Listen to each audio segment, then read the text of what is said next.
air, you'll see like the little thing that says live. It says we're live.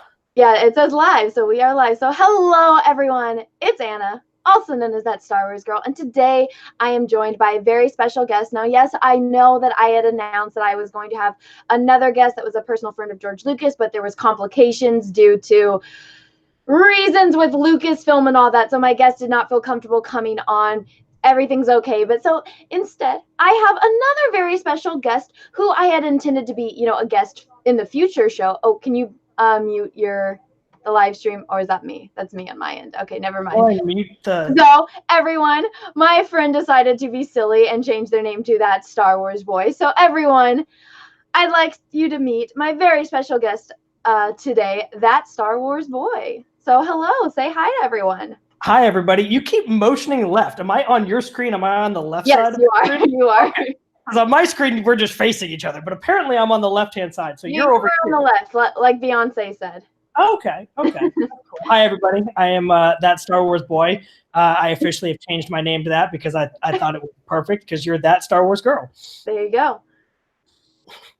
All right. So, everyone, we are going to be talking about The Last Jedi. Now, he and I have not discussed this. What's the last time we actually saw each other when we saw The Force Awakens?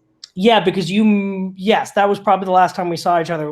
We saw The Force Awakens together. Because then I moved. Yeah, because we were going to see The Last Jedi. We were planning on it, but then you moved. Yeah. So this is one of my friends from college, everyone. So he and I met when I was living in San Francisco in college. We found out we're both really huge Star Wars fans, which happens when you live, in San Francisco and, you're in a school that's surrounded by all that kind of stuff. And so we went and saw The Force Awakens. It was really awesome. Wasn't there someone dressed up like R2-D2, like in a trash can? Somebody in a homemade R2-D2 costume, which was like a trash can that they wired with electricity and then put like a big plastic bowl on top of their head. It was pretty funny. It was awesome. She looked really warm too because it was freezing. It was like 40 degrees and raining. Yep. I think we waited like all day.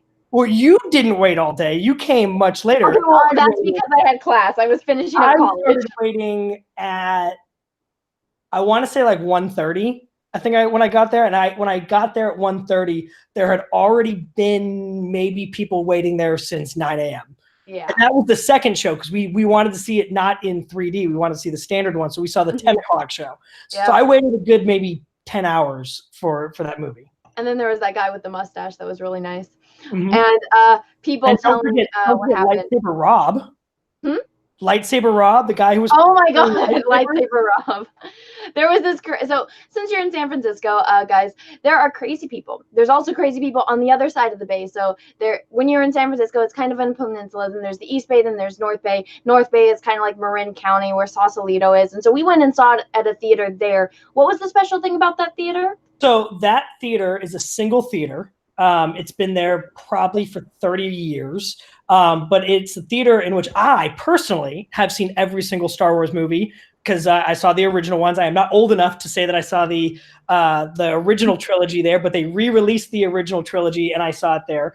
But it's a theater in which is so close to Marin County, where a particular person lives, and the rumor has it, as Vanity Fair told us, because Vanity Fair was there doing an interview, that it's kind of like a special theater in the hearts of Star Wars fans because it was a theater which all the movies played and a lot of money was put into it, so it had the best sound for Star Wars movies specifically. So that's kind of like the history around it. It's just very close to a particular director and creator's heart. Which, yeah, so... One of the special things about when you live in San Francisco, where a Lucasfilm is, when you meet other Star Wars fans, is you really know who the true fans are because we're like that fanboy level of, I wouldn't say creeper-ish, but we kind of know everything about everything when it comes to this particular person. And so I remember I was like, my entire life when fanboys came out, I'm just like, my sisters, they all told me, they're like, Anna, you're like that crazy person that would drive across the country to go break into the Skywalker Ranch. And I was like, 100%. And then I met my dear friend, That Star Wars Boy, and I was like, this would be, my person that would come with me to go break into the Skywalker. Would we have a van that has light speed, aka nitrous oxide in it, that would just shoot us forward? That we would only exclusively listen to Rush, or in my case, David Bowie. I'm okay with that. That sounds. I mean, are you providing the van, or am I getting the van? I think I probably have access to a van. I'm pretty sure with all the cars that like my family owns, if anything, I could get us a diesel truck. There we go. We could get a diesel truck and paint it like the Millennium Falcon. Heck yeah. So now that everyone has had a chance to get into your welcome in the chat to everyone that is new here. So I will just reinstate what I said earlier. My original guest could not be here. So this was a special guest that I was going to bring in a much later episode once the show had already been established. But this is my dear friend from college. He changed his name to That Star Wars Boy. So everyone say hello to That Star Wars Boy. And we have not talked about Star Wars. Well, kind of since I moved out of San Francisco, you know, once you move, you kind of lose touch with people. But we went and saw The Force Awakens together. We kind of went with like a group to like this special theater in Marin. And then I haven't talked to you since Rogue One came out. We haven't talked about Rogue One. We haven't talked about The Last Jedi. So that's kind of be... Did we not talk about Rogue One? I guess we haven't. Or Solo. No. Well, I didn't watch Solo. I boycotted it. Oh, come on. Don't be like that. I don't need to. But I did, however, here's one of the funny things. One of my friends actually did meet Alden Ehrenreich, and she has the Han Solo blaster like tattooed right here. And so she went up to him and she's just like, I have a Han Solo tattoo, and she took a picture with him. But so yeah, so let's see. Why don't we go in order of release? So Rogue One, what did you think of it? Oh, I absolutely loved Rogue One. You did? I did. Why? You're gonna have to tell me why you didn't like Rogue One, because you're very opinionated. But I thoroughly enjoyed it because it felt so. I mean, don't get me wrong. There were parts in it where it was like, okay, but my favorite part of it was that it made me so nostalgic of the original trilogy. It made me feel like, okay, this is what Star Wars needs to be. It's simple, it's elegant, it flows. I mean, yeah, you made a 2.5-hour movie out of, 3 lines in a title sequence, but it was still pretty awesome. I thought the best part of it, I think the entire movie can be scrapped except for 7 minutes, which are the scenes with Darth Vader. The end of the movie? And my biases. Well, also when Krennic meets him in like Mustafar and you get to see Darth Vader's castle. So all the scenes with Darth Vader can stay. But I felt like with Rogue One, I watched it twice. The first time I watched it, I was kind of bored and I was trying not to fall asleep for the first hour. But I it's still that hype that you get because it's a Star Wars movie and I knew it had Darth Vader in it. So, and based off of all the marketing that they did for it, I was really excited to see Rogue One because I'm like, okay, we're going to see, where they got the plans for the Death Star. And then watching it, I'm like, okay, well, they left out stuff they put stuff in the trailer that's not in the movie. And I think that has to do with all the reshoots that they did because they wanted to make it less stark. And I think if they would have gone with the original, it would have been stronger. Yeah. I personally felt that if they just cut the first hour of the movie and they don't show her on the planet with her dad getting taken, and people have gotten on my case about this.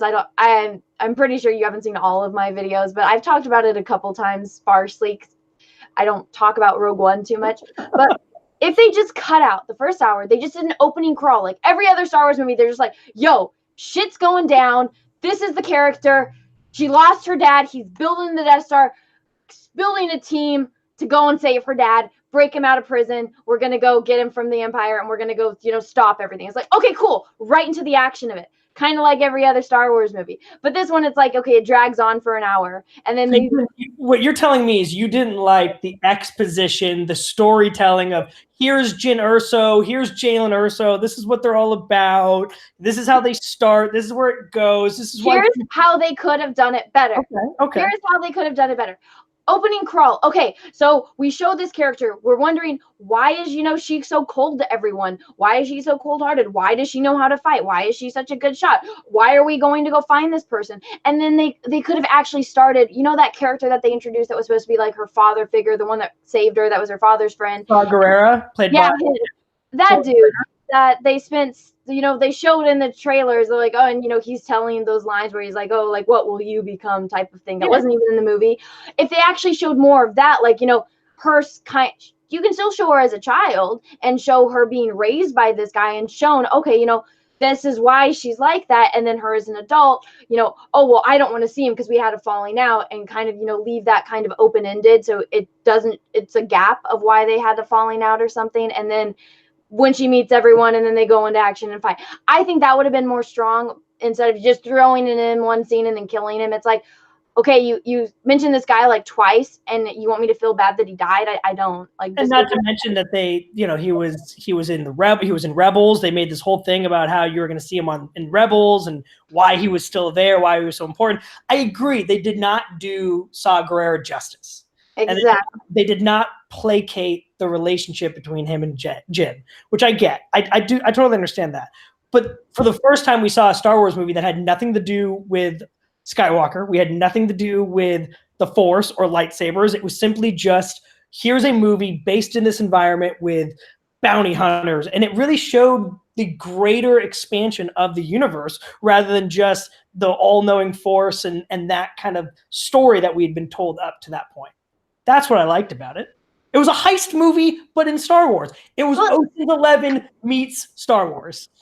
I can see where you're coming from with that. I just think that except everybody the way that they set the story up, I think it could have been done better. Like, yeah, I get that. I watched it twice. I think I only needed to watch it once, and I have no desire to ever watch it again. That's how much I don't have any feeling towards that movie, which I think is a problem with the Star Wars movie, because with Star Wars, it's like I can watch it every single day and I won't get tired of it type of thing. And the new ones, But with that one, did you hear about how they're going to do the Cassian Andor spinoff TV show on the Disney thingy? Yeah. Okay. What are your feelings on that? I mean, who doesn't love it? That was Gael Barcelo Bernal, right? Who played him? Or yeah. I mean, who didn't love the character? I mean, the character was one of those characters where it's you love to hate him. You love kind of how swagger and how he was kind of a badass, but at the same time, you're like, okay, you're an assassin. You're kind of annoying sometimes. You kind of don't really care about anybody but yourself. But I mean, I'm excited. I'm more excited, I think, for The Mandalorian, just because Jon Favreau is brilliant, and I love every single thing that he did, even The Jungle Book, because that was really you like The Jungle Book? I like The Jungle Book. I'm probably getting scoured in the comments, but you know, it's okay.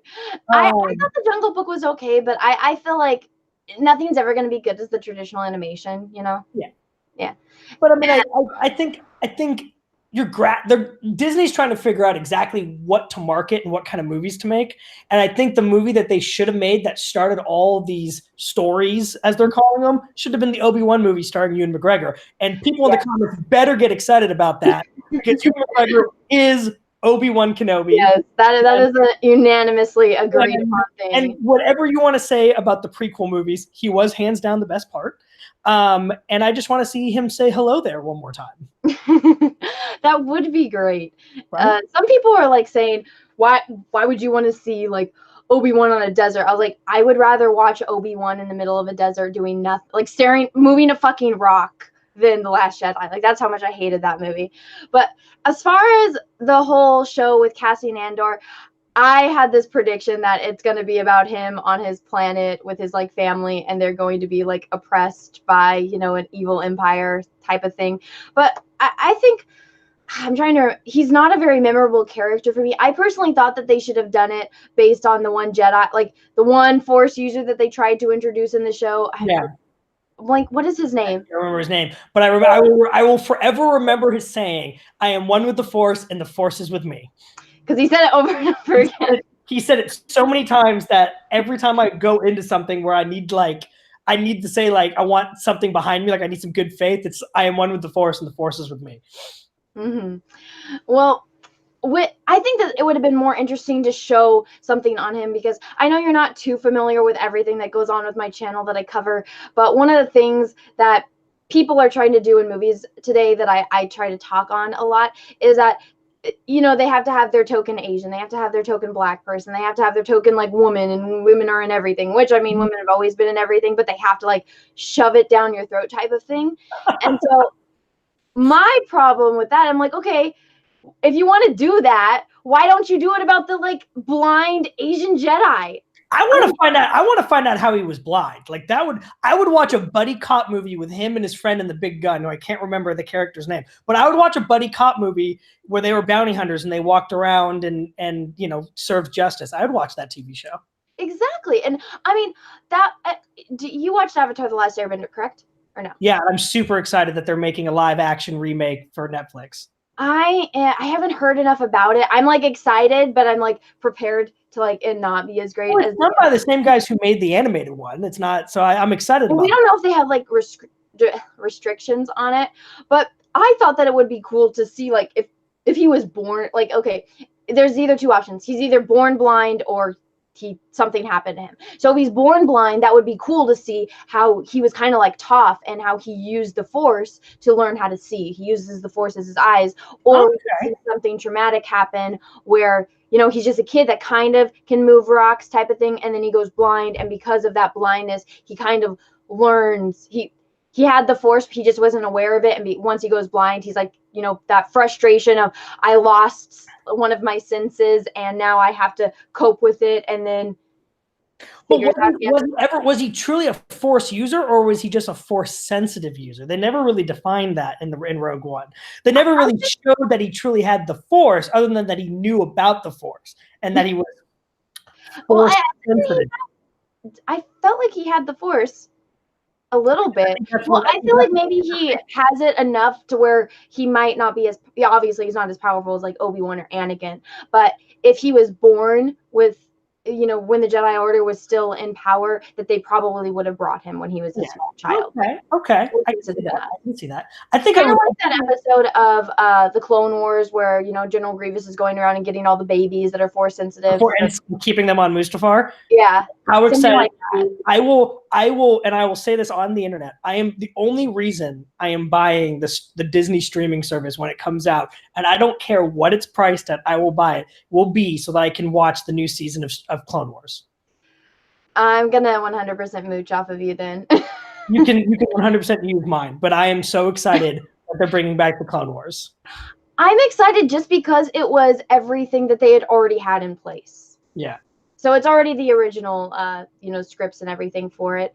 And let me see. I just pulled up my live chat room. Sorry, guys. I had up the chat, but I don't have the live one, so I just pulled it up now. So I apologize. I'm going to read a couple of super chats before we move on to The Last Jedi. So Mega Jedi 1, thank you for the super chat. I'll miss this stream. Got to work 7 to 10 East Standard time okay, gotcha. Thank you for the super chat though. Nasser, thank you for the super chat.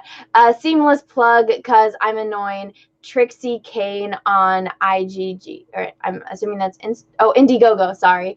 Yeah, so everyone, if you haven't gone and backed Nasser's comic yet on Indiegogo, go check that out right now. If one of my mods could link that in the chat, that would be amazing of you. Let's watch. Thank you for the super chat.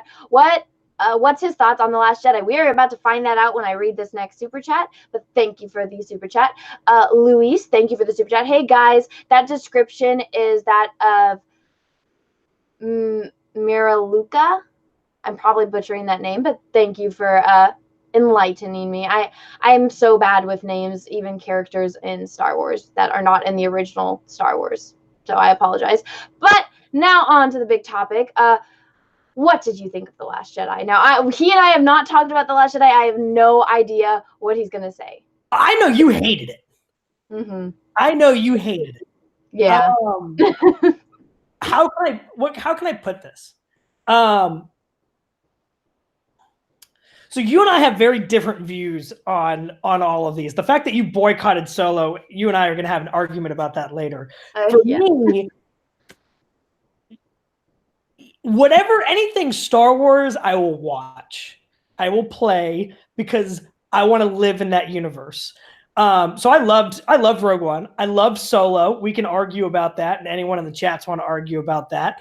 Because I thought it was I didn't have any expectations for it other than the fact that it was Star Wars. What are my thoughts to The Last Jedi? There are parts that I absolutely loved. There are parts that I thought could have been without. There are parts that made me angry.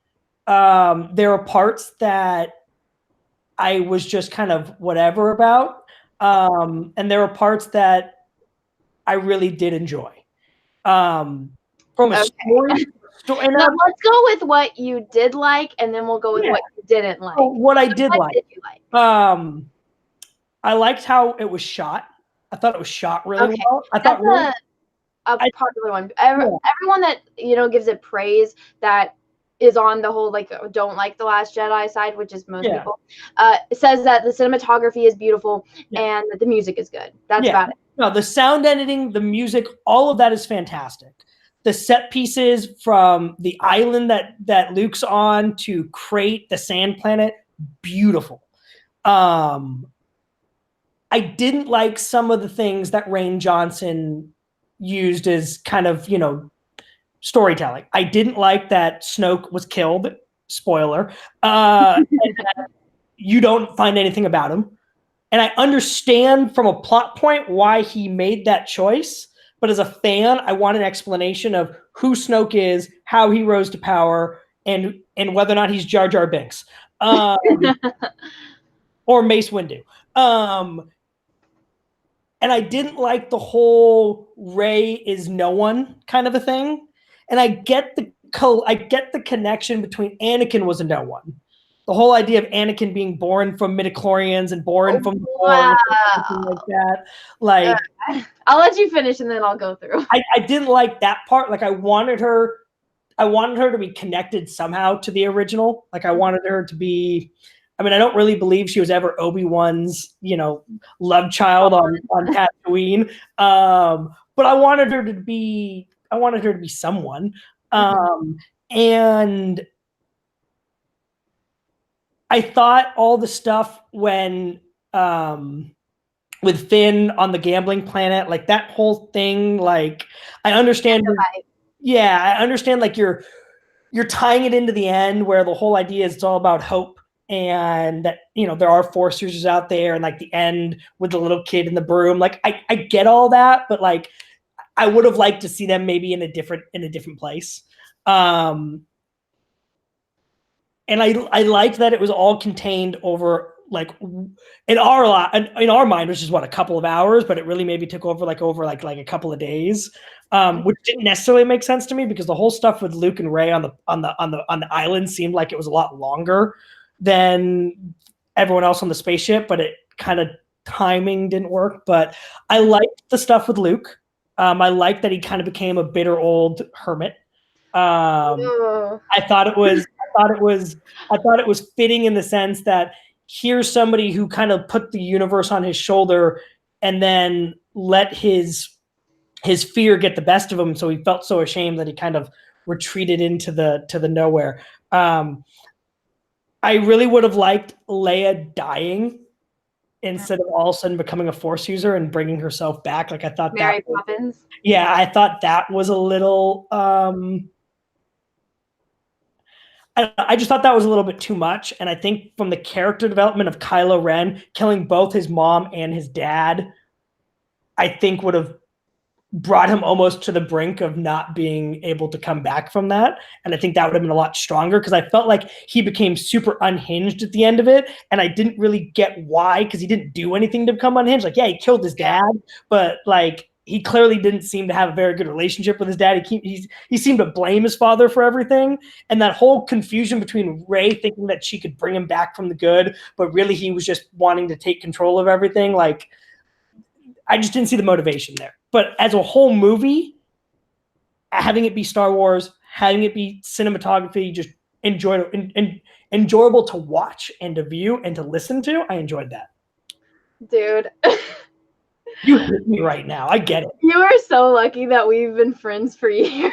Why? Because you would stop talking to me and never speak to me ever again? My God. Dude, I kid you not, I was in the theater. You know the beginning of the movie when Poe goes up to the ship and says a Yo Mama joke to Hux? Yeah. I literally said, what the fuck? Like, I yelled it. And you know how I still haven't gotten over the fact that we were sitting in the theater and you pretty much told me Han was going to die because you had already known. And you were like, I can't watch this. And I was like, thanks for ruining it for me. everyone knows in the comments, they call me that spoiler girl sometimes because I'm the worst. I spoil everything. But okay. All right. You liked Luke? You liked I that? liked his beard. I mean, I thought his beard. Oh yeah, his beard is majestic. But you like that he was just like completely unlike Luke Skywalker? I liked that. I liked that he looked aged. I like that. I like that the cost. The one thing that I always questioned, even when I got older and I rewatched the original trilogy, was you never saw the brutality of the war. You never saw what the rebellion did to the people in the rebellion. Han and Leia always seemed, and Luke, they always seemed so happy-go-lucky. Like they didn't just lose a lot of their friends in the Battle of Endor and in the first battle of the Death Star. Like none of that weighed on them ever, and they were always so joyous. And the thing that I actually liked about the Saw Gerrera character, which I'm getting scoured in the comments right now, was that he really kind of showed the facets of war, the damage of war that the war does to an individual. And Luke, you saw the damage of years of all of that did to it, but more importantly, you saw the weight of training a new generation of Jedi and making one grave mistake with his nephew, and that weighed on him. And that, I think, was a real description of what kind of those emotions does to a person. Makes you withdrawals. It makes you retreat away from the people that you love and care about. And I thought that was a very real portrayal of that. And that's why I liked it. Okay. I can see where you're coming from, and I agree to an extent. But as far as with Luke Skywalker, so George set out to do this to, tell this fantasy story, and Luke Skywalker is that iconic hero type of character.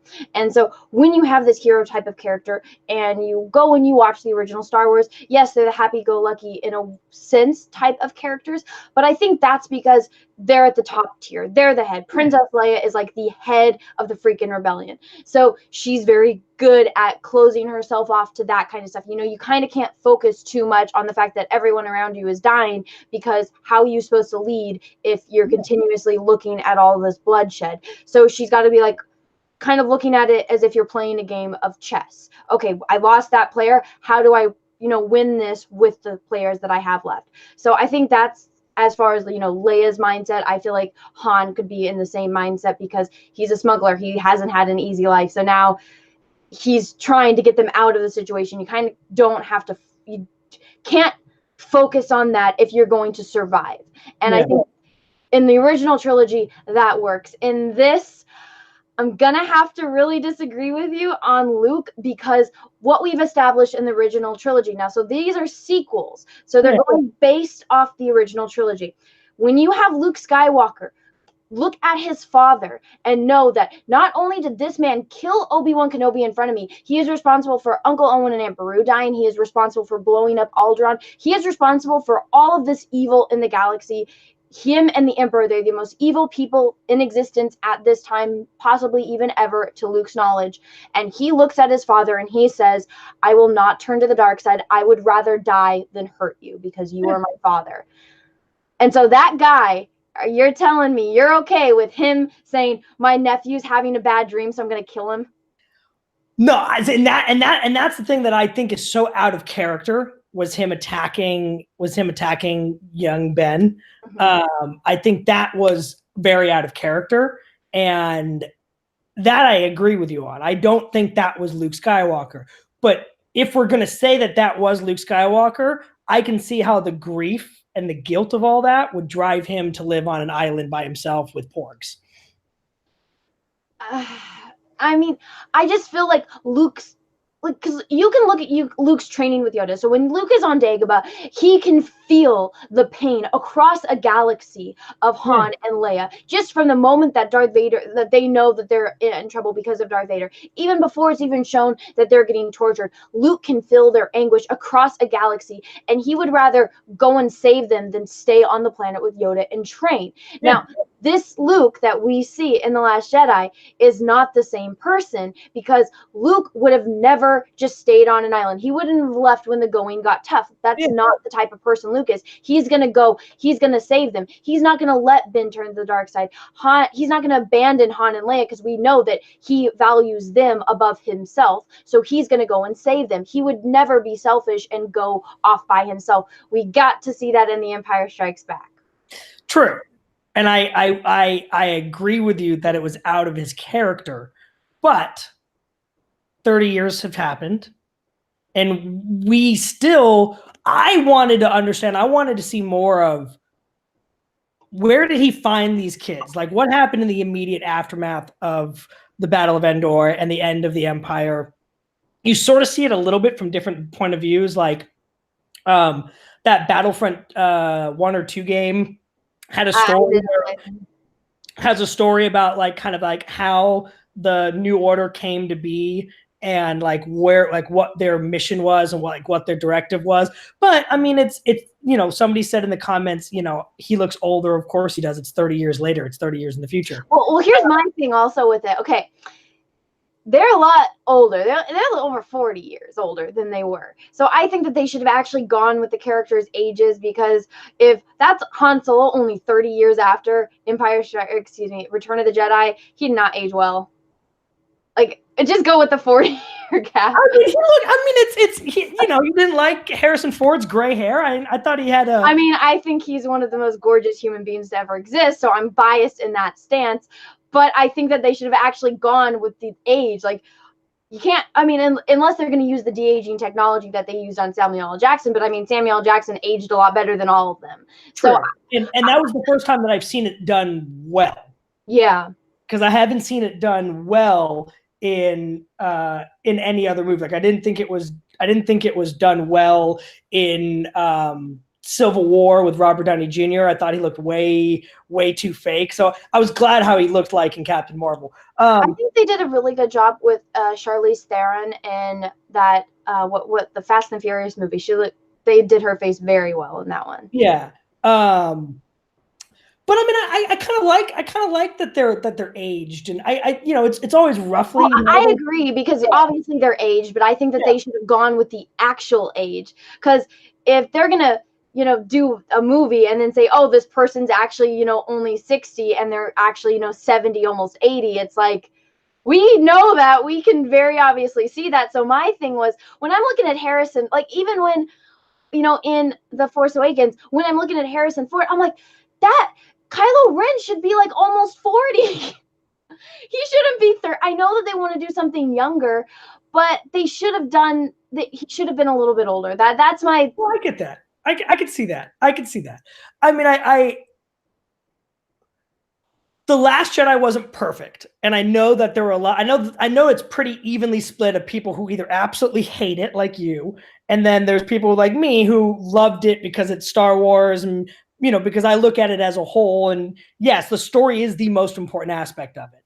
And the story, he definitely took some creative freedoms with it, and I'm excited to see how JJ kind of brings it back towards The Force Awakens, kind of the story that we were originally on, because it did definitely, I think we all had this idea of where we were going, and then all of a sudden Rain took the wheel and he drove it off a cliff. Ryan. His name Ryan. is Ryan. I know it's spelled wrong. We're gonna call him Rain because it's cooler.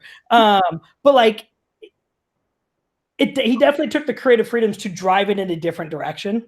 And it frustrates people. It frustrates you. It frustrates half the people in the chat either think I'm drunk or that you're schooling me. And guys, I just want you to know, we have been friends for years, and there's plenty of stuff that he and I do not agree on. But Laura said it, this is the way that you have a conversation with someone, and you're not, just throwing insults. Like, we are having a discussion about something that us as friends mutually like, but disagree on something. So this is how you have a conversation as an adult.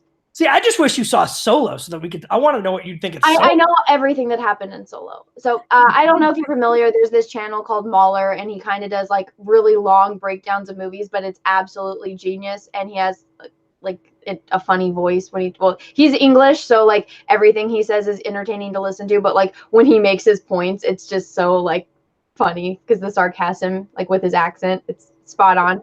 But I watched his breakdown of Solo, and what he does is he breaks down every single scene. So the breakdowns are almost as long as the movies, if not longer. He did over 5 hours breaking down how bad The Last Jedi was. So on that point, I have to ask you something. Okay, science, right? You and I both took it. We both know a little bit about science, correct? Yes. Okay, gravity. Does it work in outer space? No, unless no, the gravity ships, no. Okay, the bombs. In the beginning of the movie, when you introduced to Rose and her sister, well, Rose's sister, and they need to. Do we ever find out what Rose's sister's name was? Paige. Okay. They would work with if they were magnetized. Well, see, they had this excuse. They had to answer this later. So this was one of, when I was in college, one of my classes, the teacher had to explain that he's like, if, as far as like, so everyone, if everyone that's new to my channel, I'll just reinstate. I went to college for concept art. So concept art, and designing, live action movies, video games, and animated movies or TV shows in a sense. If Pixar is listening, she's an incredible, incredible artist and designer, and you should hire her in a second. Thank you. Unfortunately, Disney is not too big of a fan of me due to my opinions on this and my very vocal opinions on Captain Marvel. So I don't think any branch of Disney is going to be hiring me. But hey, DreamWorks and Blue Sky, you can hire me, or Blizzard. But on that, just dishing out that kind of stuff. But so when you're going to design something, you need to be able for it to stand alone. So you can't just make a movie and then say, oh, well, it was in the book, unless your movie is based on a book. So like the Aragon movie, that movie was complete shit because it was based on this amazing movie, or excuse me, based on amazing books, and then they made a movie and didn't read the book. That kind of stuff is like, okay, well, that it's not in the book. But when you have a movie and then you try to write a book about a movie and then say, hey, oh, we didn't answer that in the movie because we totally forgot, go read the book. That's when you're not doing your job correctly. You didn't think about, A, B, C all the way over to, or A through Z. You didn't think about all that. You just kind of got to D and you're like, okay, I'm done. So with the bombs, Rian Johnson didn't think about the fact that there is no gravity in outer space, so they wrote a book after to explain all of the plot holes in the movie. And one of the things was that they had trackers on the bombs, so that way the bombs would just fall, or go into whatever they are based on the tracking system. It's like, why didn't you just have it be a missile type of thing? Like, why did you have to have a bomber go over the spaceship? Why couldn't you have been across the freaking galaxy and just shoot it? And then that begs the difference, because technically the Y-wing they consider a bomber. Mm-hmm. They consider the Y-wing to be a bomber, except it drops ionized missiles out of a bomb compartment that then have a trajectory. So that makes sense. Yes, but and this science bombers are in fact just bombers that literally just fly over like a B-52 and drop bombs, which didn't. I agree with you. It didn't make any sense. Exactly. So that's one of the, I think, as far as what you said before, it's Star Wars, you love it, it's going to get you excited because you've always loved Star Wars. Yeah. That is what they were banking on. But the problem is that people like me that went to the movie and were just like insulted. It's like, not only are you insulting me as a Star Wars fan, you're insulting my intelligence. So the way that they responded to that, and I don't know if you're familiar with any of this, was that Rian Johnson kind of just said, oh, well, I didn't do any, like, all of you guys are wrong. None of your criticisms are valid. And I think that's what pissed people off, is if they would have just came out and said, hey, we wanted to do something different. It was a creative risk. We're sorry if you didn't like it, but as artists, this is what we were trying to do. If they went out and said that, then I would respect them. I wouldn't agree with their decisions, but I would respect them in a sense for owning up to the fact that they can acknowledge that people didn't like it and people have valid arguments. But instead what they said was, oh, F you, if you don't like it, you're Nazis and you're sexist. And I think that's the biggest thing, is you have to be humble. I mean, I think we were all hoping it was going to be the next Empire. I think we're all sitting here going, okay, it's the second movie in the trilogy. It's going to be the next Empire. It's going to be fantastic. And I mean, it had Empire-like moments, Rey going back, like that whole thing. Like it had moments where that scene. tried to parallel itself, but it's you're right. There were plot holes, and like my biggest thing was that, and the problem is it's the most beautiful scene in the entire movie where Haldo launches herself back at the ship using light speed and like sacrifices herself to save everybody. Like visually beautiful. When the fact that all the sound went off in the entire theater and everyone was just sitting there going like, what the hell just happened? Like it's silence in space because there's no sound in space. It was shot so beautifully, but then when you really think about it, why did no one do that before? Why did no one exactly? Why did Admiral Akbar not position his cruiser right in front of the Death Star and just shoot right through the Death Star? Exactly. And the movie. And so yeah, I can see where parts of it are like, that doesn't make any sense. And exactly. as a true fanboy, fangirl, you're sitting there going, what I know to be true, whether or not it's the Legends or old canonical expansion, Did you read the expanded universe at all?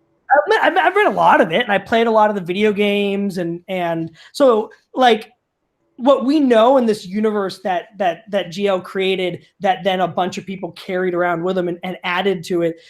A lot of it stuff is grounded in some sort of reality that we can explain. And then you have this movie where it's like, okay, that doesn't make sense. That doesn't make sense. Since when did they ever develop light speed, tracking where you could track a ship from in light speed? They actually did, because in the very first Star Wars movie, like this wasn't new technology. And I think the way that it was worded was what threw people off. Okay. But they have through light speed tracking in the very first movie. Even Princess Leia says it. The reason why we got off the Death Star is because they're tracking us. They have a tracker on the Millennium Falcon. So they're able to track them through light speeds because they put a tracker on the ship. So it's not impossible to track someone through light space, through hyperspace. And that's one of the things about Star Wars, is that they had already established lore on the way hyperspace works, is that you're not just randomly on a freeway flying. No, when you make a jump into hyperspace, you're creating a wormhole that takes you at this route through space, and that's how you get from point A to point B. And so for them, exactly, why didn't they use a ship before? You're telling me out of the billions and billions and billions of people in this galaxy, no one has used it? So the way that they did that, not only did it wreck the science of Star Wars, but then it messes up everything else, because Star Wars is a shared universe. It messes up the expanded universe, but they kind of threw that away. It messes up things in the video games. There's no way in hell that purple hair bitch is the first one to use it. I hate that woman. I think I hate her more than any other Star Wars character. She definitely didn't make any friends. And Poe got a little bit antsy, because I think it was just like, I get what Leia was trying to do, which was teach him not to be a hotshot flyboy and to try and teach him how to be a leader. But she definitely didn't make any friends, and she was very laissez-faire, very casual about the whole thing. Oh, have you seen me talk about her before, or is this going to be a surprise for you when I go? No, I'm not surprised. I mean, I was a little surprised when you called her purple-haired bitch. Well, she's like the most misogynistic character I've ever seen in my entire life. Like, she is the embodiment of, like, you know how all those, like, the whole Me Too movement where they're like, oh, I was sexually harassed by my boss. She's the freaking boss that sexually harasses people. When I was looking at the way she was talking to Poe, I'm like, this woman is getting off belittling him. And I don't like Poe, but I'm not okay with him being spoken to like that. Why don't you like Poe? You don't like him and Finn and BB-8's bromance? Here's the thing about him. Bromance. Oscar Isaac, I watched Ex Machina, and he creeps me out. I'm just like, you're a guy that builds robots to have sex with them, and I cannot unsee that. You can't unsee the character he was in Ex Machina. I cannot. I look at that guy, and I'm like, I am so, like, creeped out to you, like, by you to my very core. I just can't unsee that. So see, I can't unsee him as Apocalypse in X-Men. Oh God, that movie was so bad. I can't ever unsee him like that, because I personally think Oscar Isaac is a great actor. I think he's a really great actor for the rest of my life. When great actors do things that are so silly, I don't understand it, because at some point his agent said, this is gonna be a great idea, this is a great script, and then you're sitting there yourself watching it lader. Like, the only person who looks good in a costume is Jason Momoa. Let's be completely honest here. The only good superhero-looking guy is Jason Momoa. I don't know. I think Superman looks pretty good. Yeah, well, it's Henry Cavill's no longer Superman. Well, I can go buy a poster of him. And I mean, I thought Christian Bale looked good as Batman.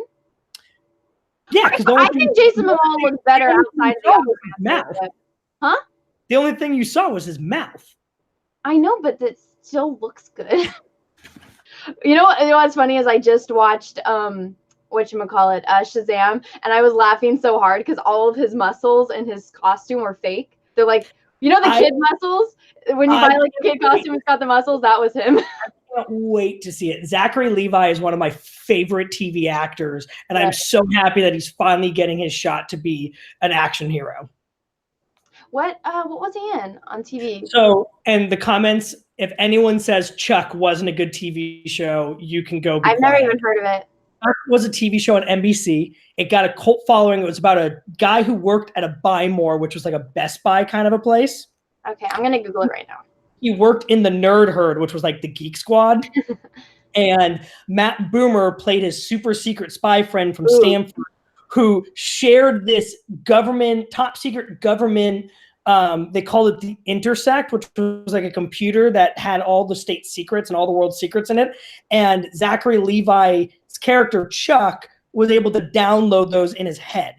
And then he became like a spy. And Yvonne, sounds really funny. Whatever her name is, was his CIA handler, and Adam Baldwin's in it. And it's one of the best shows. You can currently watch it on Amazon Prime. If you're up for a really good show and you want to laugh and enjoy yourselves, go watch Chuck. I will check it out. It sounds good. I like Matt Boomer. Yeah, Matt Boomer.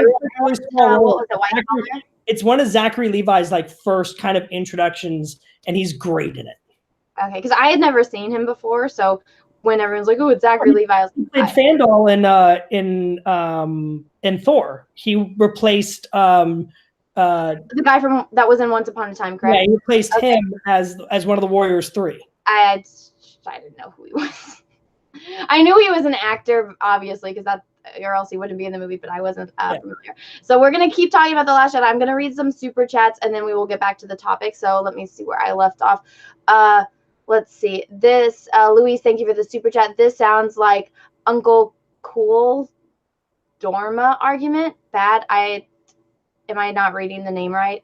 I don't think I'm reading this name right. I apologize. My dyslexia is killing me. I can never pronounce anyone's names right, or I don't think you and I have talked about my severe dyslexia, because I don't think I've ever had to read anything in front of you, huh? Who, me? Yeah. I don't think you have. No, I don't think I've ever had to read anything for it. So I butcher people's names and butcher the things that people say in comments because I have very severe dyslexia. And so it usually takes me like 3 to 4 times. Actually, I should just refresh that. I should just say it takes me like 10 to 12 times to read something correctly. So I always butcher people's names. So let me see. I feel like that I know this name. It's like a Jedi, right? Argument. How far back you? Because it's not loading for me. Oh, it probably won't. These are super chats, so these are in. So you only see just the super chat thingies? Okay. Yeah, so I have a different window open. But I apologize if I'm I understand that you're saying that like this is a bad argument, so I get you. Thank you, Luis. Shamim Isla. I apologize if I said your name incorrectly, but thank you for the $50 super chat. Thank you very much. That Star Wars boy membership revoked to imprecise. Just a Star Wars label is enough for him. I would never want to live in the new Star Wars universe. That Star Wars girl is on point. The Last Jedi was not Star Wars. School your friend. Well, again, this is what it means to have a civil conversation with someone. He likes something that I didn't. Like I've said before, there's a lot of things that I don't like that I'm perfectly okay with the rest of the world liking. Like I don't like the taste of water. I'm pretty sure everyone else on this planet. You don't like the taste of water? Okay, there we go. Yeah, I don't like the taste. You know I'm picky. I don't like the taste of water. It is true. I do know how picky you are. And that hurts, man. I didn't know. I don't like that you said my membership was revoked, but that's cool. It's okay. Well, see, here's the thing is when we talk about it, it's not like you're not one of those people that's just sitting there going, no, you're wrong. You and I are actually having a conversation talking about the things that, we do, that I have that's wrong with this movie, and you're actually having a civil discussion with me. Other people will just look at you and say, no, fuck you, you're wrong, and insult you. No, if I can say anything, it's that opinions are opinions, and it's great to listen to someone's opinion, and you can either choose to accept it or you can choose not to accept it, but no one's opinion is wrong. Everyone is entitled to their opinion. Exactly. And somebody asked where I got this awesome Tossie Station shirt. I think it's really cool. You can get power converters and chip parts. There's a website called Cotton Bureau. It's cottonbureau.com. It's a place where artists can put t-shirts that they design themselves. And it's kind of like Kickstarter, where if enough people back a certain t-shirt, then it gets printed. Cool. I have a t-shirt that's this. It says Tossie Station on it. I have another one that just says Rebel Alliance on it. And then I have another one that's just got R2D2 on it. But there's some really, really cool ones. The artists there do some really awesome things. And so it's called cottonbureau.com. I can send you a link so you can post it. Yeah, you can send it in this chat, and I'll share it in the chat. If not, one of my mods will probably add it in here. But computers. Well, no, my mods are people, but they have since they're moderators, they have the power to drop links. So not anyone can drop links in the chat unless they're moderators. Okay. And so I only have like certain people be moderators. So I can add this in right now.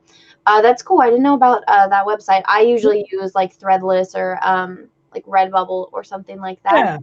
Yeah. No, I bought a bunch of t-shirts from them. They're really cool design. They're all local people who put them together. So that's cool. That sounds like a cool website. So if you guys, a lot of people like to support like Indiegogos and that kind of stuff as far as comic wise. Most YouTube channels have like their own like stores where you can buy their t-shirts. A lot of them use Teespring because Teespring you can advertise on YouTube. So underneath the YouTube video, it'll show like the Teespring stuff.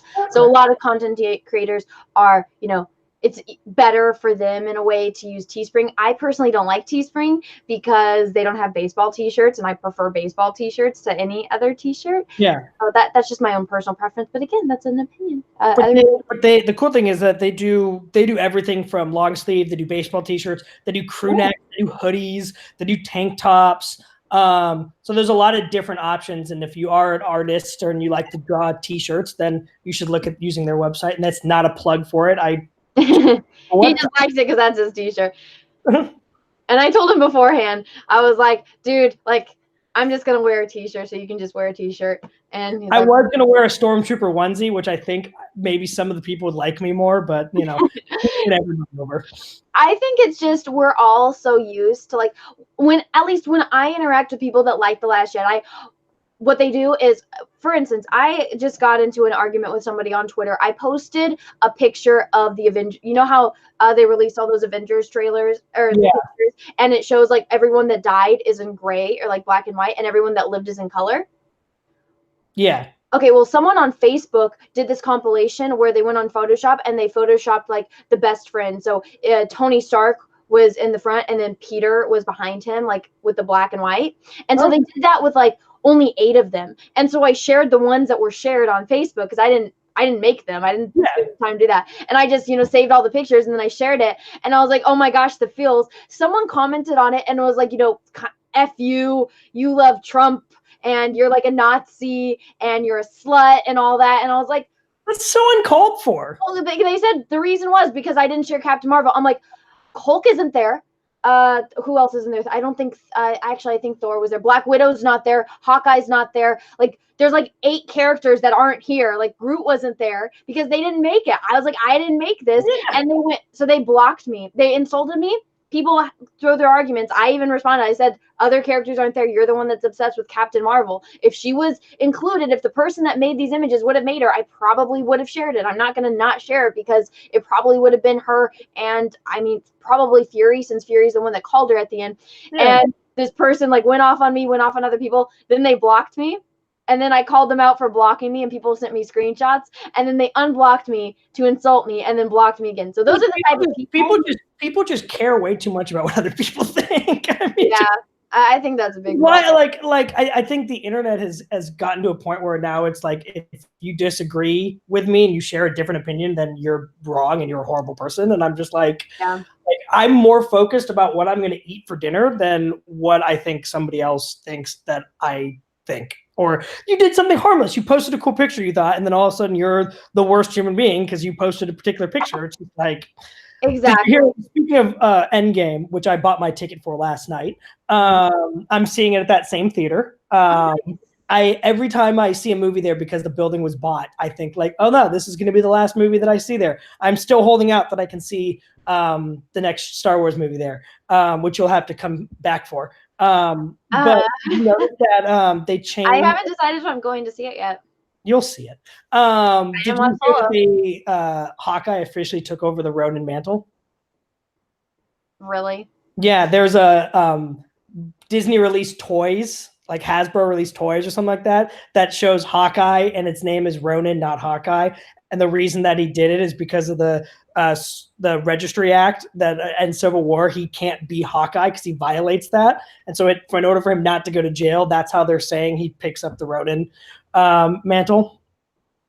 Well, like he's changing his name, or he's actually going to be a bad guy? No, he's gonna be a good guy, because Ronin is a moniker that people used in the comic books to when they didn't want, when their identity of who they were has been outed and they wanted to continue being a hero, but going. Oh, gotcha. I thought you were saying that like they're gonna kill off like the actual character that plays Ronin, and that he's gonna go and become a no.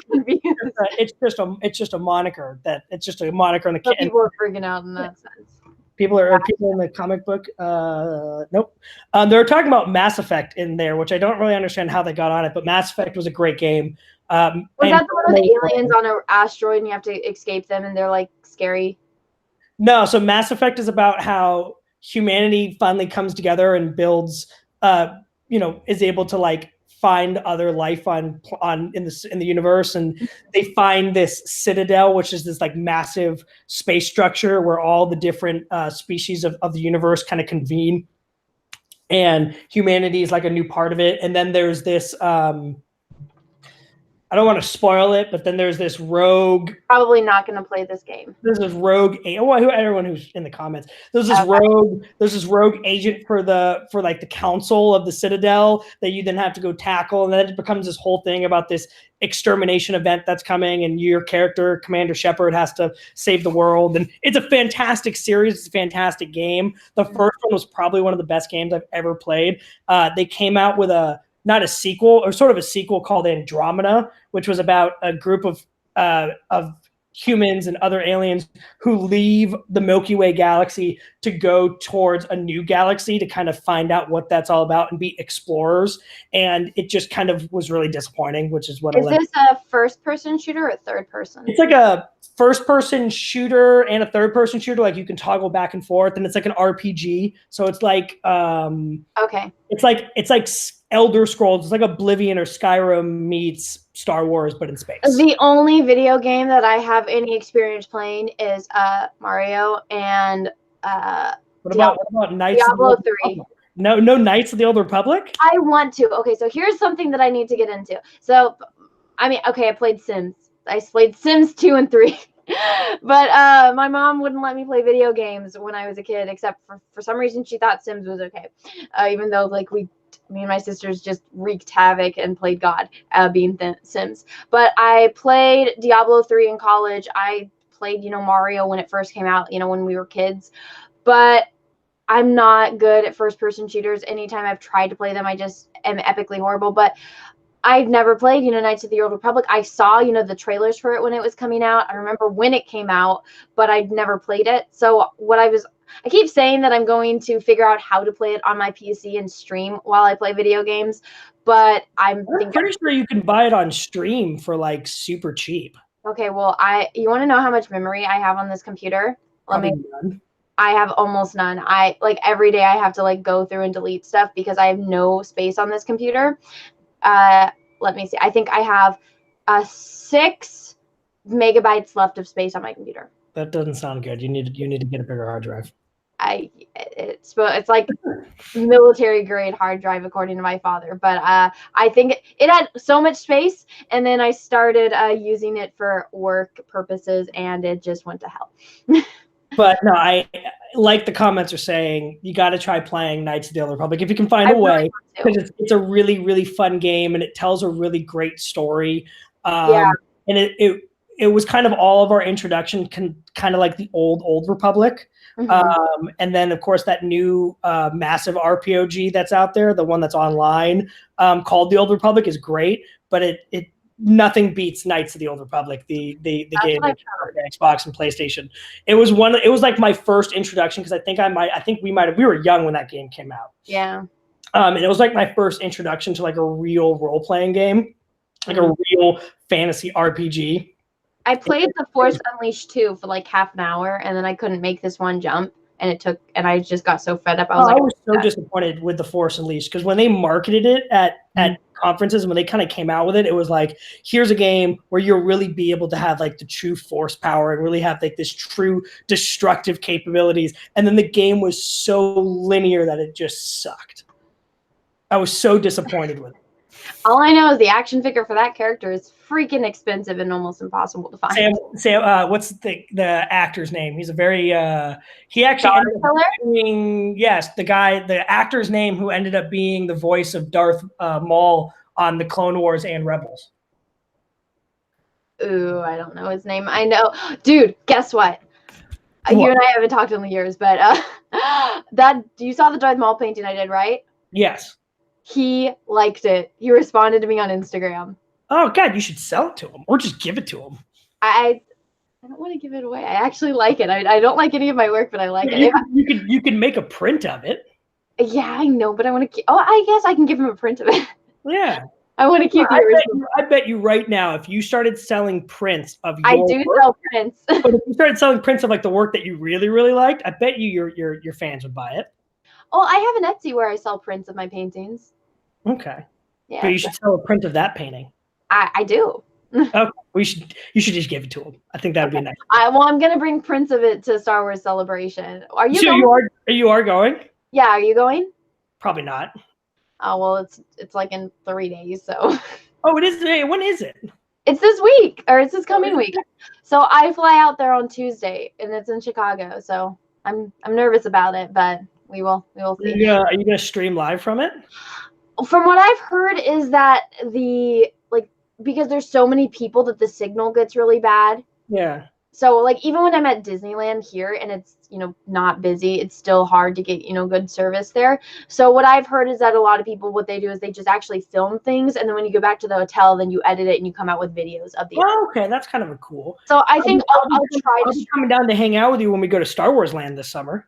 I don't know if I want to do Star Wars Land. You don't want to see the new Star Wars movie. You don't want to see Star Wars Land. That's how much The Last Jedi ruined it for me. You know what? Enough. Don't let it ruin it. As the fan inside of you, go to Star Wars Land and ride. Here's my thing. Crowd. I don't like the crowd. Expensiveness and crowds, and then nothing is going to be the original. It's all going to be the sequel trilogy. So why would I go spend lots of money, be surrounded by other people, and to see stuff I don't like? That is true. I didn't think about the crowds. It's going to be packed. Exactly. There's this one meme that somebody made, and it's like a picture of like, oh, this is what Star Wars Land is gonna look like, and it's all empty, like with maybe like 2 people, and then another person's like, no, this is what it actually looks like, and it's like everyone's like sardines. Yeah, I think in our heads we want to be the only ones in the park, but in actuality, it's gonna be like you can't move. Exactly. So I'm going to read a couple more super chats and then we're going to get back to The Last Jedi discussion because there's still a lot of topics with that movie that we need to talk about. So Logan Starlord, thank you for the super chat, even though you didn't send anything. I'm assuming that's because you got snapped by Thanos. Oh my God, dude, did you see if Thanos killed you or not? That's a thing? Yeah, so there's a website. Go just type in did Thanos kill me? And then if you click on the link, it'll tell you either you were spared by Thanos or you were sacrificed for the good of the galaxy by Thanos. So I lived. Spared. Huh? I was spared. I just did it. Okay, you lived, so we both are alive. Cool. Most people have died. Well, that's sad. I mean, no one wants to die from the decimation. Yeah, but I mean, they're all going to come back. We hope. Well, we know. True, we do know. Yeah. All right. Laura, you and I are the reason that Ant-Man got out of the quantum realm. Spoiler. Because we're in San Francisco and we know we're all. Did you watch Venom? No, I have yet to watch Venom. I almost Dude. rented it one night because I was really bored, and I was like, "Hey, I remember when they were filming this. I couldn't get to a restaurant that I wanted to." And then I decided I didn't want to watch it. No, it's so funny. So at one point he's passing like Market going into Soma, and then all of a sudden he's in Russian Hill. Then he's back in the financial district, like, and I'm just like, oh my god, like nothing is cohesive. Did you not look at like the structure of the city? Because those parts look very different. It's very different. So when I watch that, I'm just like, I know exactly where he is because I've walked on that street a million times, and that next street that he turns onto was nowhere near that. And then he goes down like the same street twice. He goes down California Street twice, like once it gets down to like when it's not a vertical slope, when it's like flat. Oh, it's well, because at least with Ant-Man, at least like when during that chase scene, like that was the actual route. That's like a real street. Like that was the whole thing that he took. No, I haven't watched Venom. I can't bring myself to watch it. I actually had fun watching it. Like so you watched that. Yeah, okay, there was problems with it, but I think the thing that, like, if they would have gotten a different actor, I don't think it would have worked. But I think the way that Tom Hardy played him and the dynamic with like Venom, like the symbiote Venom, I think that was done really well. Did he have the Bane voice? No. See, I'd watch a Venom movie that had Bane's voice. He had his Tom Hardy voice, which is not the funny Bane voice. I thought Bane's voice was funny, not sinister. All right, let me read a couple more super chats, and we're going to get back to The Last Jedi, because there's still a lot we need to cover. Laura, Ryan stole my fan fiction story. Thank you for the super chat. For me, was hard to admit I hated The Last Jedi, like denial. Well, you still like The Last Jedi, huh? Me? Yeah. Yeah, I'm not gonna change my opinion because some people tell me that I'm wrong, including me. Yeah. Well, I mean, okay, if you had to, you would watch that like over and over again. So I watched it for the second time. Okay. I watched it. I mean, I watched it in theaters. I watched it, I think, 3 or 4 times, because I wanted to see it in different formats. Like I wanted to see it in IMAX. I wanted to see it in that special 3D version, or the special like laser 3D version that one of the theaters in San Francisco does. And then I wanted to see it in 3D because the original time I saw it was in standard. So I wanted to see it in all the different formats. And then I rewatched it at home, and I fast forwarded to the parts that I thought were boring. So what the like Canto Bight, what other part? Yeah, the whole thing on Canto Bight, I just fast forwarded to that whole part. So I actually have a friend that is re-editing The Last Jedi to make it good. And all the Canto Bight stuff? Oh, it's not in there at all. I didn't even notice. I was like, oh my gosh. I think I would miss Benicio Toro's stutter, though, because I think that might have been, that was primo. I mean, who doesn't love Benicio Toro being a very humble what was he, a locksmith, like a key breaker or something like that, a code breaker? Here's the thing. They call Maz. They're just like, yo, what do we need to do? You need to go find this one dude in the galaxy that knows how to do this one very specific thing, and there's only one person that can do that in this entire galaxy. They don't meet the guy. They run into some other creeper in prison, and he's just like, oh, that one person that knows how to do that one very specific thing. Well, just conveniently, I know how to do that very one specific thing too. Yeah, I know how to do that. Don't worry about it. Like that part, I completely agree with you. That was just nonsense. And I feel bad because I really liked Maz Kanata's character. Like I really liked the cantina scene from The Force Awakens. Like I enjoyed that, and I would have enjoyed a way to have her in the movie, not like that actually had meaning, rather than just here's Lupita Nyong'o, she's fantastic, we want to show her character again, so we're going to add some weird scene in which Finn calls her for no reason. Like that, just like I was like watching, going like find a meaningful way to have her in the movie. Don't just add her in the movie because you want her in the movie. I think, but that's exactly what they did. I felt like they just had a checklist and like, do we have our black character? Do we have the Asian character? Do we have this? Do we have, these things? Like, let's fill up this checklist of, things that are socially acceptable that we want to shove down your throats and then not care about the actual story. Yeah, I mean, I can see that opinion of it. And I think that there might have been a little bit of like, we want to include all these different things. And I think, I enjoyed the prequels as a kid. Yeah, I think we both did. And like all I wanted to do was be a Jedi as a kid. I mean, I still want to be a Jedi, but like watching those movies, the one thing now that I'm older and now that I have, you know, a more mature, we'll call it mature, whatever we want to call it, but like they were so busy. Like that was the problem with the prequels. If the prequels had done what the originals did, which was simple, very, not a lot of people on the screen, not a lot of things happening, but just very simple, which what The Force Awakens was. The Force Awakens was, I'm not going to try to throw so much in the scene so that you don't know where to watch. And I felt like there were times in which in The Last Jedi, it was like, how many things can we throw in here to keep your attention away from the fact that we don't really know where we're going with the story? Yeah. And it's like, oh, it's subverting your expectations, but it's like, okay, that's one thing. Like Empire Strikes Back. Okay.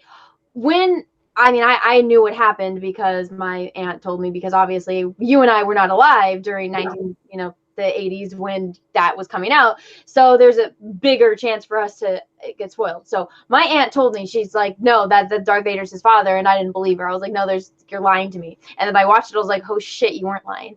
But with that whole scene, like nobody was expecting that. So when Empire Strikes Back comes out, it's like, okay, everything is following this path. You know, Luke is still being Luke, Han and Leia, they're still being Han and Leia. They're going on the path that would be expected for their characters, even though it's, not what everyone thought was going to happen. But, that's still following the path. The Empire's winning. And then at the end, when they drop that bomb, spoiler alert, if you don't know this already, yeah. Darth Vader is like, no, I'm your father. It's like, what the fuck? Like, nobody was expecting that. Vader in German is father. I know.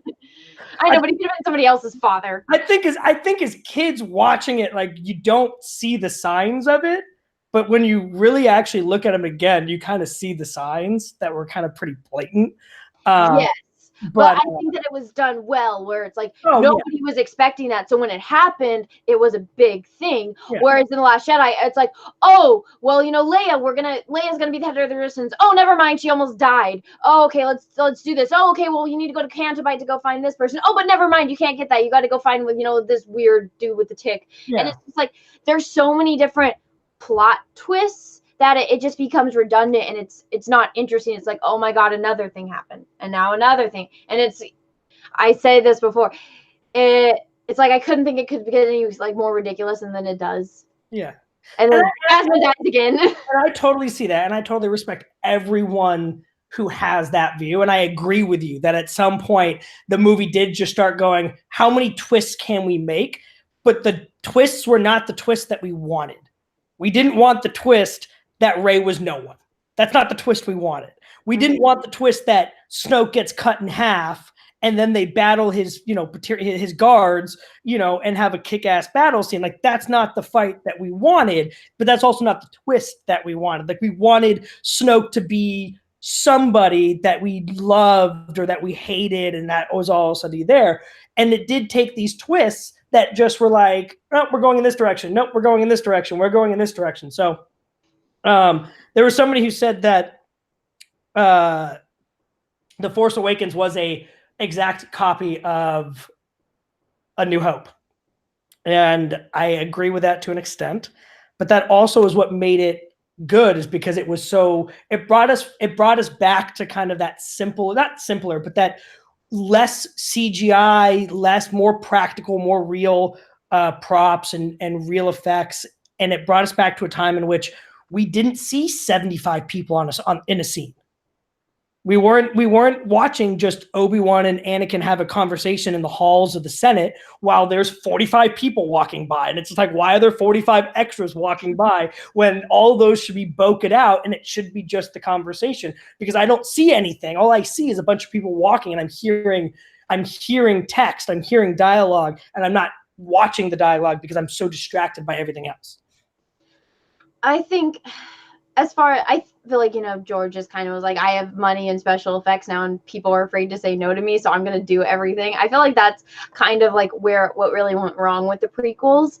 But I feel like I make excuses for it in a sense because because I was a kid. I loved the prequels. It was Star Wars type of thing. And now as an adult, it's like, oh, I don't like sand. It's like, oh God, some of this is painful, but the idea behind it, because I have that nostalgia since I was a kid, I like it. But as far as, there's 45 people in the scene, my thought is like, my excuse for it is that, okay, well, that was when the Empire, like the Republic, was at its peak and everything. There's there's not all this devastation. You're on a heavily populated planet, so it makes it look, when you watch the originals, it's so much sparser because there's been all this devastation. So that's my like mental excuse for connecting the dots in it.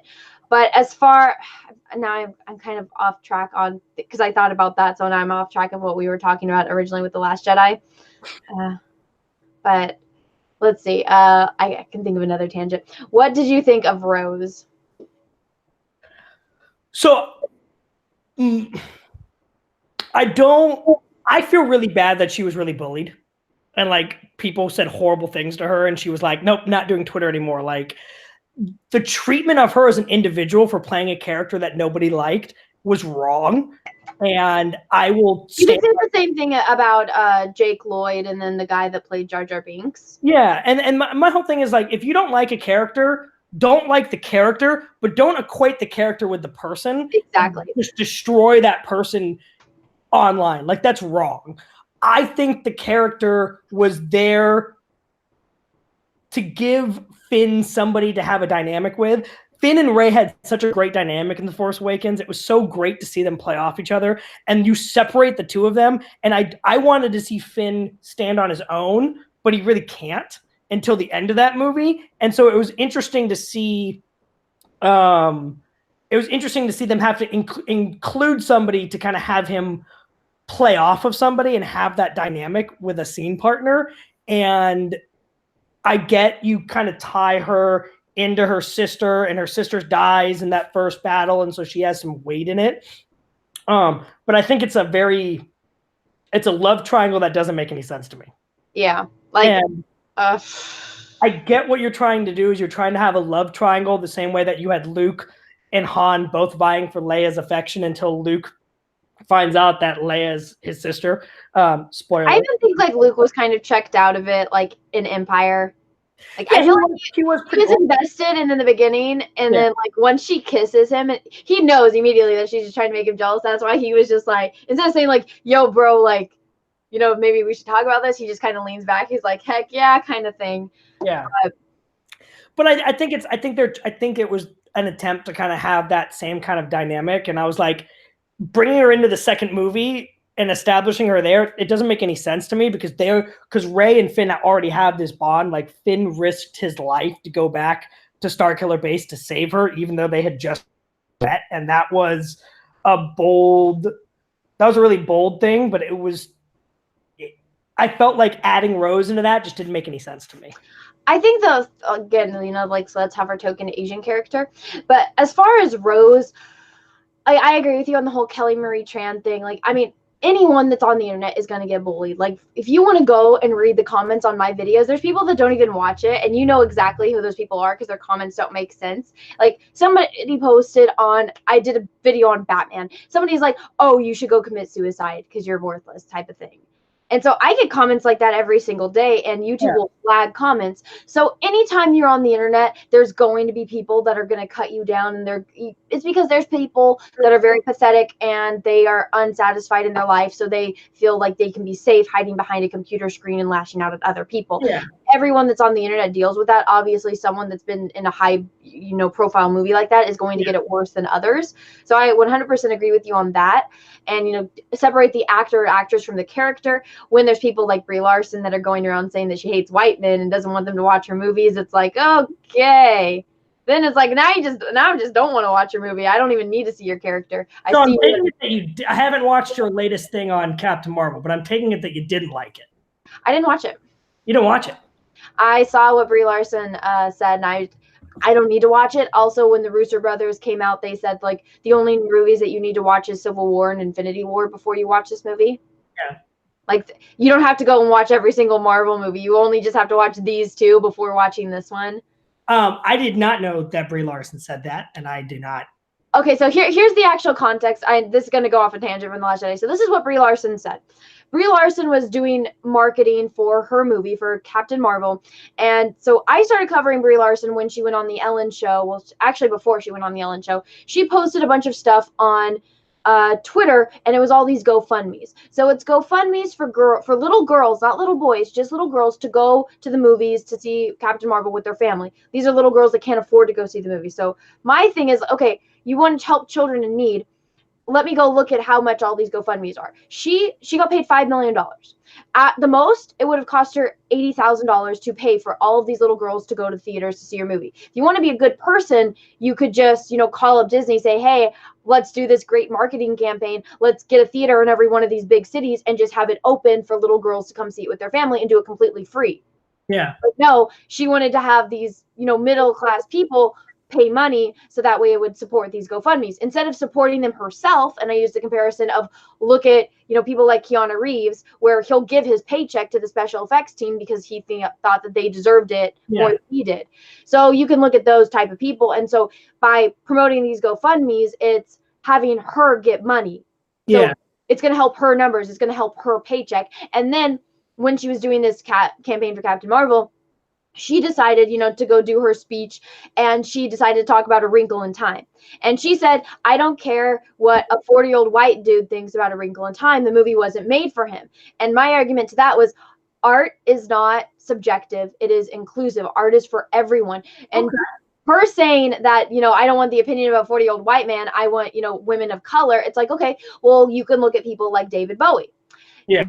David Bowie was married to Iman. She was from Somalia. David Bowie spent a majority of his life, over 40 years of his life, campaigning to help out children in Africa. He won an award on his music video, Let's Dance, because it was bringing awareness to children in Africa. He did Live Aid. So she's saying a man like him, who is invested in, supporting people of color, his wife was Black, they have an interracial daughter together. Yeah. People like him are not allowed to have opinions on A Wrinkle in Time, where, he has a little girl that's interracial, like the little girl in A Wrinkle in Time.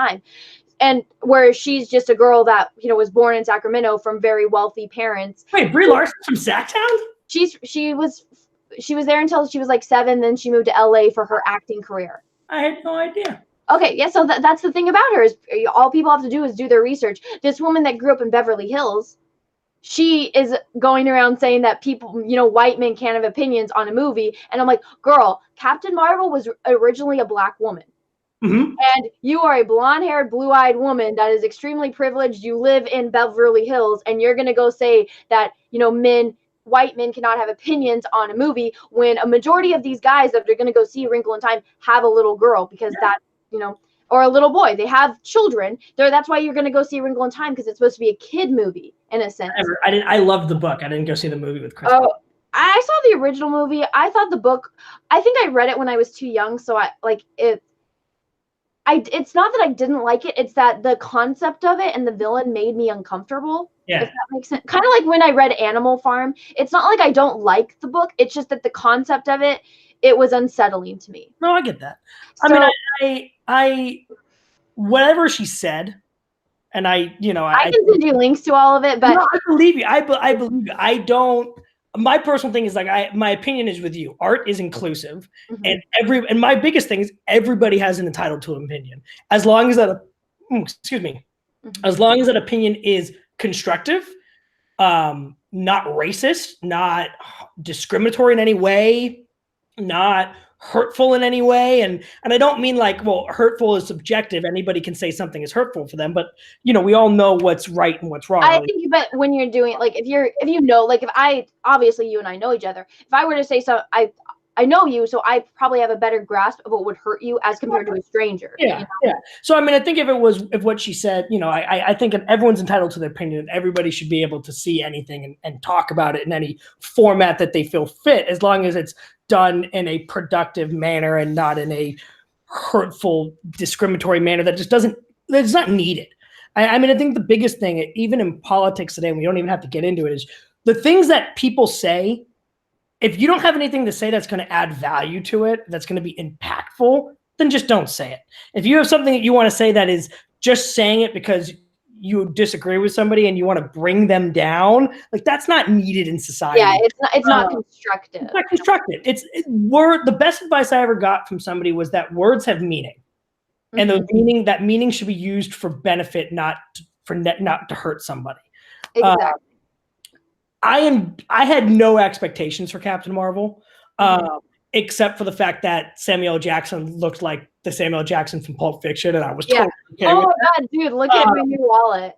Yes, that's amazing. Somebody sent it to me because I talked about how much I love the movie. I was excited from a comic book standpoint to see the Skrulls, and I love Agents of S.H.I.E.L.D., and so I've loved the character of Phil Coulson since Iron Man, and so I was super excited to see another version of Phil Coulson, and I felt like they kind of just pushed him to the side. Like, they made this whole thing, it was like Clark Gregg and Samuel Jackson teaming up, and it's going to be like the buddy cop movie that we've always wanted, and then it turns out it wasn't. Yeah, I heard that the movie, like, it wasn't, like, Sav went and saw, I think you met Sav a couple times. You met Sav? She's my friend with the glasses. Which one? Sav, she's the one with the glasses. I think you met her. Yeah, you know Sav. She loves Coulson too. She loves Agents of S.H.I.E.L.D. She went and saw it, and she said, she's like, it was okay. Yeah, I mean, I didn't have Coulson. I didn't have any expectations for it. I knew that they were going to make her incredibly powerful, and she is an incredibly powerful character. But they made it almost come off as that she has no weaknesses. Yeah. And so, like, that was like the confusing part. And I also, like, my biggest question is, and I hope they explain this sort of in Endgame. I think you froze. More importantly, like, if you froze and cut out for a second, at least for me. So can you repeat, like, the last thing that you said? I said, like, where has she been for the last 30 years? Yeah. In the universe? Like, the whole thing at the end of the movie, spoilers, is that she gives him the pager that is in the end of Infinity War. Which I'm like, how does that last over, like, a galaxy? Well, yeah, exactly. How does it last over a galaxy? How does it last over 30 years? But more importantly, like, was the first Avengers movie an invasion? Like, was that not an emergency? Exactly. So that's a lot of things that people are bringing up. It's like, why hasn't he called her? And then Kevin Feige has said, like, well, we don't know that he hasn't called her and she's just been busy. And it's like, that's not an excuse. So when I did my first Captain Marvel video, after I watched like one of the trailers, I talked about how, excuse me, I drank too much and I'm going to get the hiccups.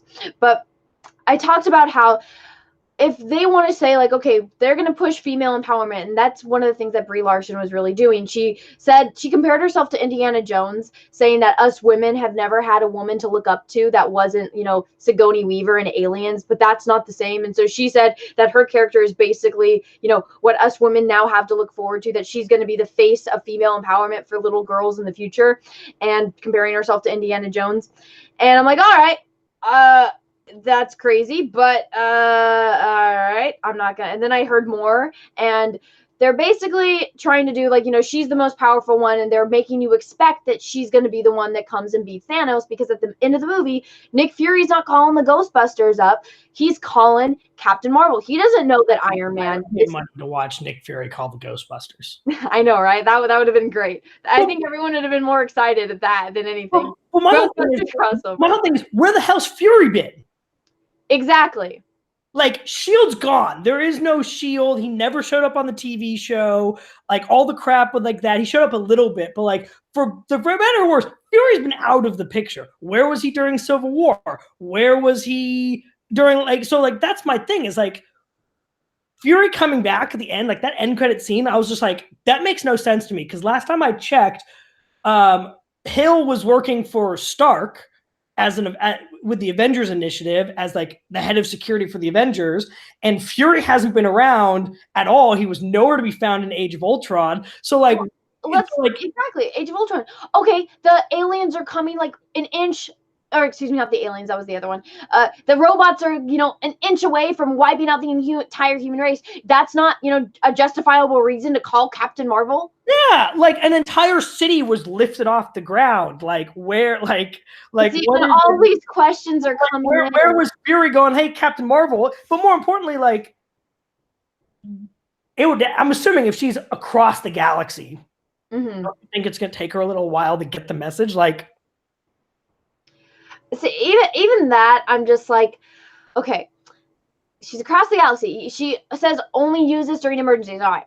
So Loki invading like the world, opening up a portal over one of the most populated cities in the world, with an alien invasion is not justifiable to call her. All right, so then the cyborgs come and taking over the world. Then the superheroes are gonna have a civil war and fight amongst themselves. Again, can't call her, and this has to do with the fact that they just kind of threw her in the last minute.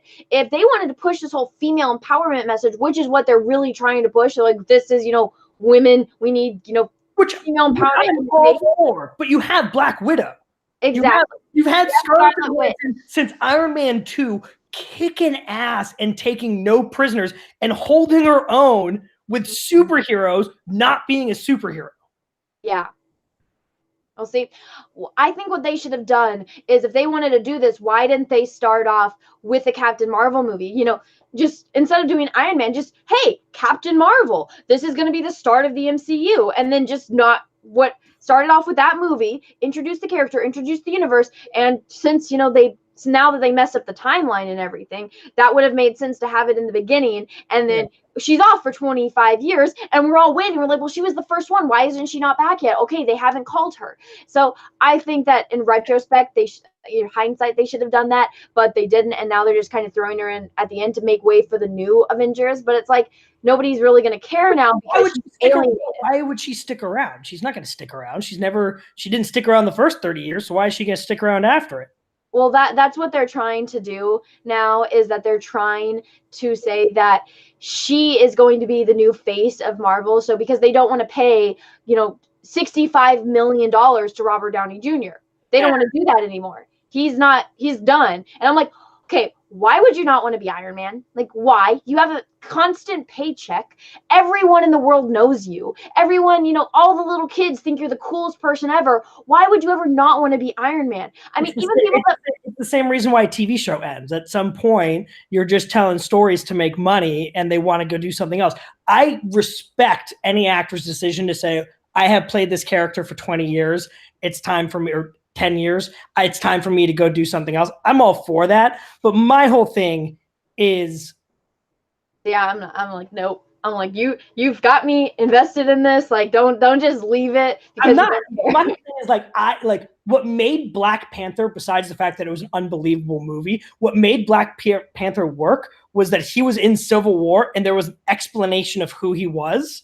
And they kind of did like a soft origin story in there, so that when they did the Black Panther movie, it was much more about the place, the people, and where he was from them. Yeah, I think if they did a Captain Marvel movie where they kind of where she was in one of the other Avengers movies, or one of the Captain, like if she was like showed up in Guardians of the Galaxy, for example, and they explained who she was and what she's been doing, that then they could have done a movie that tied in better to to Endgame than just saying, here's a movie based in the 80s.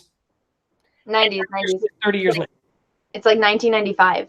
Or whatever, 1995. But it's like, here's a movie based before everything else happened, and we're not going to explain where she's been in 30 years. Like if they did it where she showed up. Oh, no, they did. She's finding them a home. Yeah, but that's so outside of not only the character and the comic books. Like you literally just ruined the Secret Invasion storyline, which is one of the best comic book storylines ever, where the Skrulls have infiltrated the Avengers, and one of the Avengers is secretly a Skrull this entire time. Mm-hmm. And you kind of make the Skrulls no longer the bad guys, but these marginalized, people that the Kree have just kind of, been executing on a genocide-like manner. But it's. Yeah, because then they tried to. I didn't watch Captain Marvel because I wasn't going to give my money to that. Oh, spoiler, by the way. I already know everything that happens in it. Yeah, everyone told me. But the fans don't. Oh, but everyone, if you don't want to listen to what happens in Captain Marvel, like, the next 5 minutes. I think at this point everybody already knows, because everyone that watches usually is pretty up to date on everything. Yeah. So unless it's something that hasn't been released yet, everyone generally knows what happened. So if you don't want to hear about what happened in Captain Marvel, just kind of mute for a little bit. Yeah, so I know that they tried to make it like more about immigration with the Skrulls. That's what I heard. And I knew instantly that Jude Law was the villain, like just by who else would have been the villain? I knew that they were going to do the whole, that one guy, the guy that played Krennic, I'm blanking on the actor's name. He's, Ben Mendelsohn, who's fantastic. Ben Mendelsohn. He honestly is the best part of Captain Marvel. His character was fantastic, and his portrayal and his mannerisms and all of that was fantastic. I didn't watch it, so I know you didn't watch it. I'm just saying. I know though, as an actor, that he's good. So that's what, like, when people tell me that, I believe it. Whereas, like, if somebody told me that Brie Larson was good, I'm gonna be like, really? That's something that I'd have to see to believe, just based on the other movies that she's been in and just the way that she is as a person. But as far as the movie, like, I have no interest in seeing it. I don't think it's going to add anything to the Avengers, the last, in-game type of movie. But as far as them, trying to say, like, this is the woman that we're going to market as the face of Marvel, since all these characters are going to die in this movie, and she's going to be, like, the new head of the Avengers, and how all the Avengers are going to be women now. It's like, oh, this is just going on a way I don't like. I mean, I went into it having like zero expectations, and so like I enjoyed it. It was when it came to like whether or not like I loved it, like, oh my god, it was like the best movie. No, it was very low ranked in regards to the great Marvel movies, but it was an entertaining movie. I thought the soundtrack was great. I thought the costumes were good. The story definitely flowed and it definitely made sense. But I just thought it was just like you kind of said, like, it didn't make sense why they were doing this now. They should have done this in the beginning. Yeah. The character to me doesn't hold the same value. And if she comes in and saves Endgame, like, I'm just going to be sitting here going like, well, that was just a cheat. Like, you just cheated your way into finding a solution with Thanos, and that's not okay. Well, I mean, she's obviously not the one in the comic books that beats Thanos, because she's not that, big of a player in that sense. Yeah. And there's characters that they haven't introduced yet that are big players in taking down Thanos. But I thought about this morning, actually. I was rewatching the Avengers Endgame trailer, and and then I watched the first one again, because somebody did a video where they put all of them together, but then they edited it so that way it was chronological order of how it's supposed to happen. And I was like, okay, so we're supposed to see Tony Stark going through space, and he's like, oh, I haven't had water in 4 days, like, basically, oh, I'm gonna die before I get home. And then all of a sudden, he's back. So I'm like, oh my god, is Captain Marvel gonna save Iron Man? And that's how they're gonna get back to Earth. Thinking that, I was like, was Captain Marvel, did she just take a pit stop on that planet and pick him up? Well, because he's on the ship, so he's by himself. Remember, with his broken Iron Man ass. So I'm like, is he on his way to Earth, and like she's coming, then she's like, isn't Nebula with him? I don't think so. I thought Nebula didn't die on that planet with him. I thought she was still with him on that planet. How come she wasn't in the trailer then? The first one. I don't know. I'm pretty sure Nebula, and people in the comments will let us know whether or not we're right.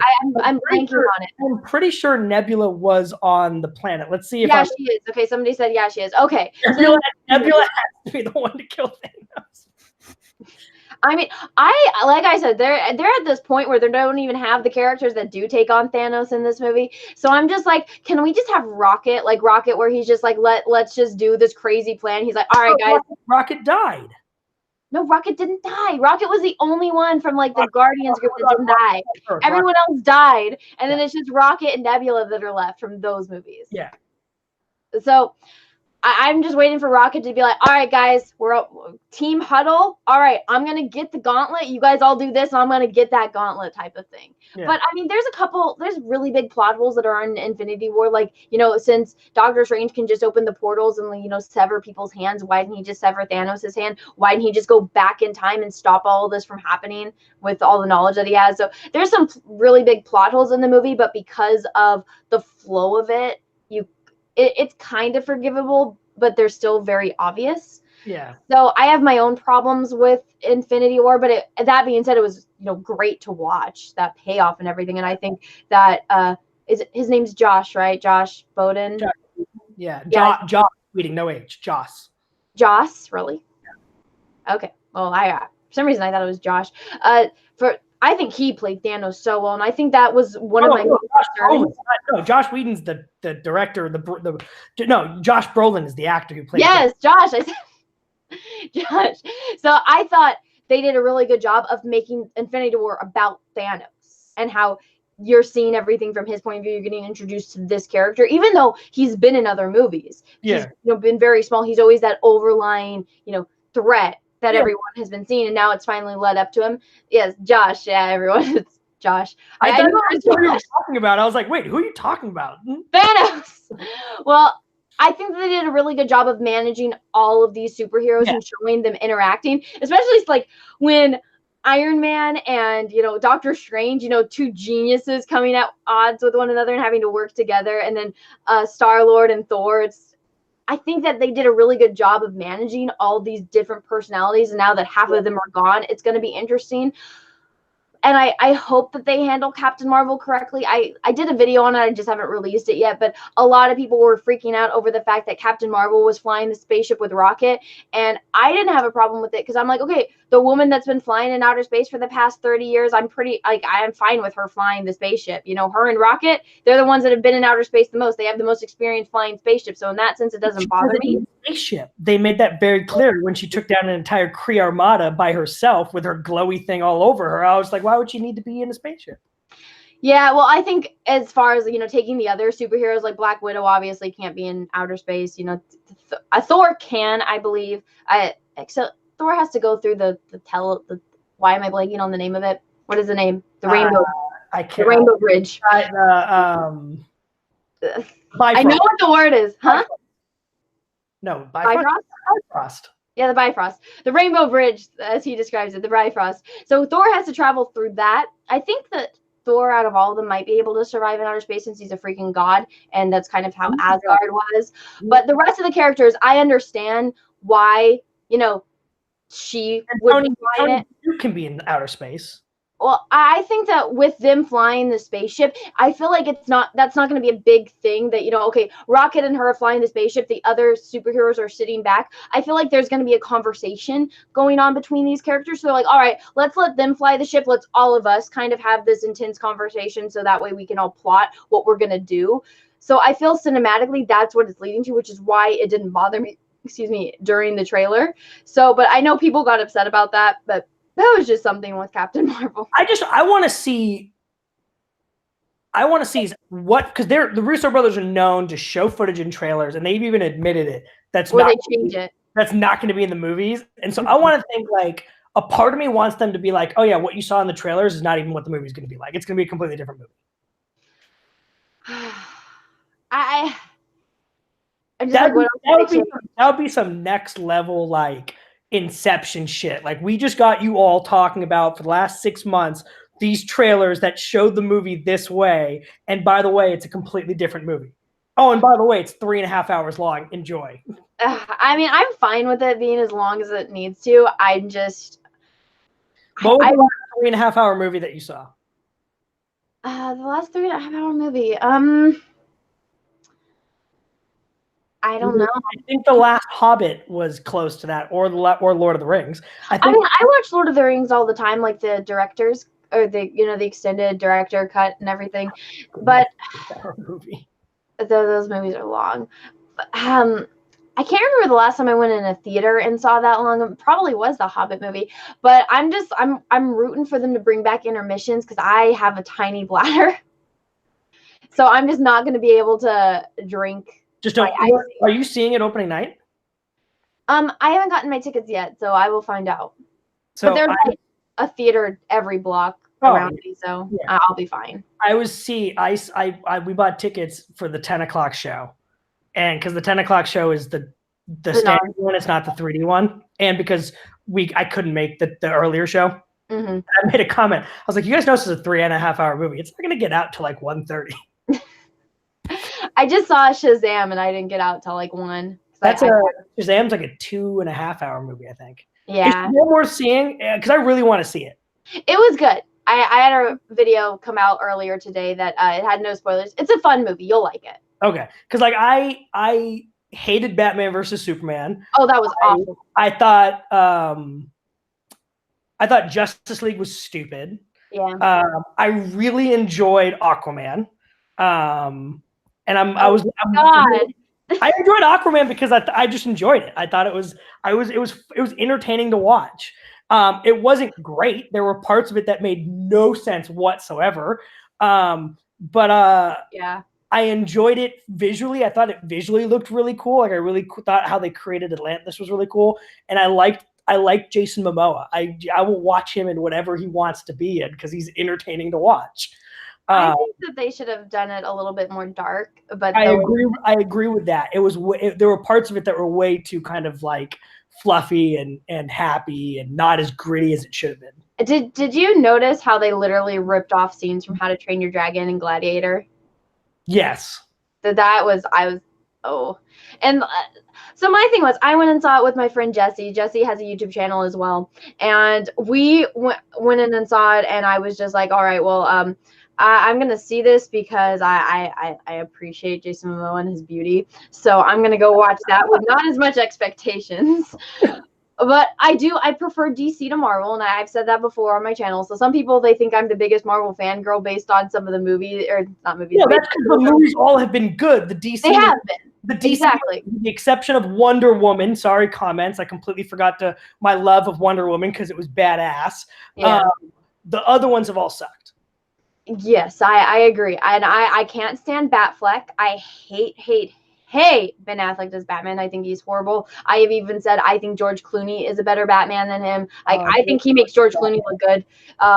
That's how much I hate it. And even I did a video on Zack Snyder and how and people freaked out over that. But I mean, it's bad. You can't deny that. Yeah, it'll make money because it's Superman and Batman, but they're not good movies.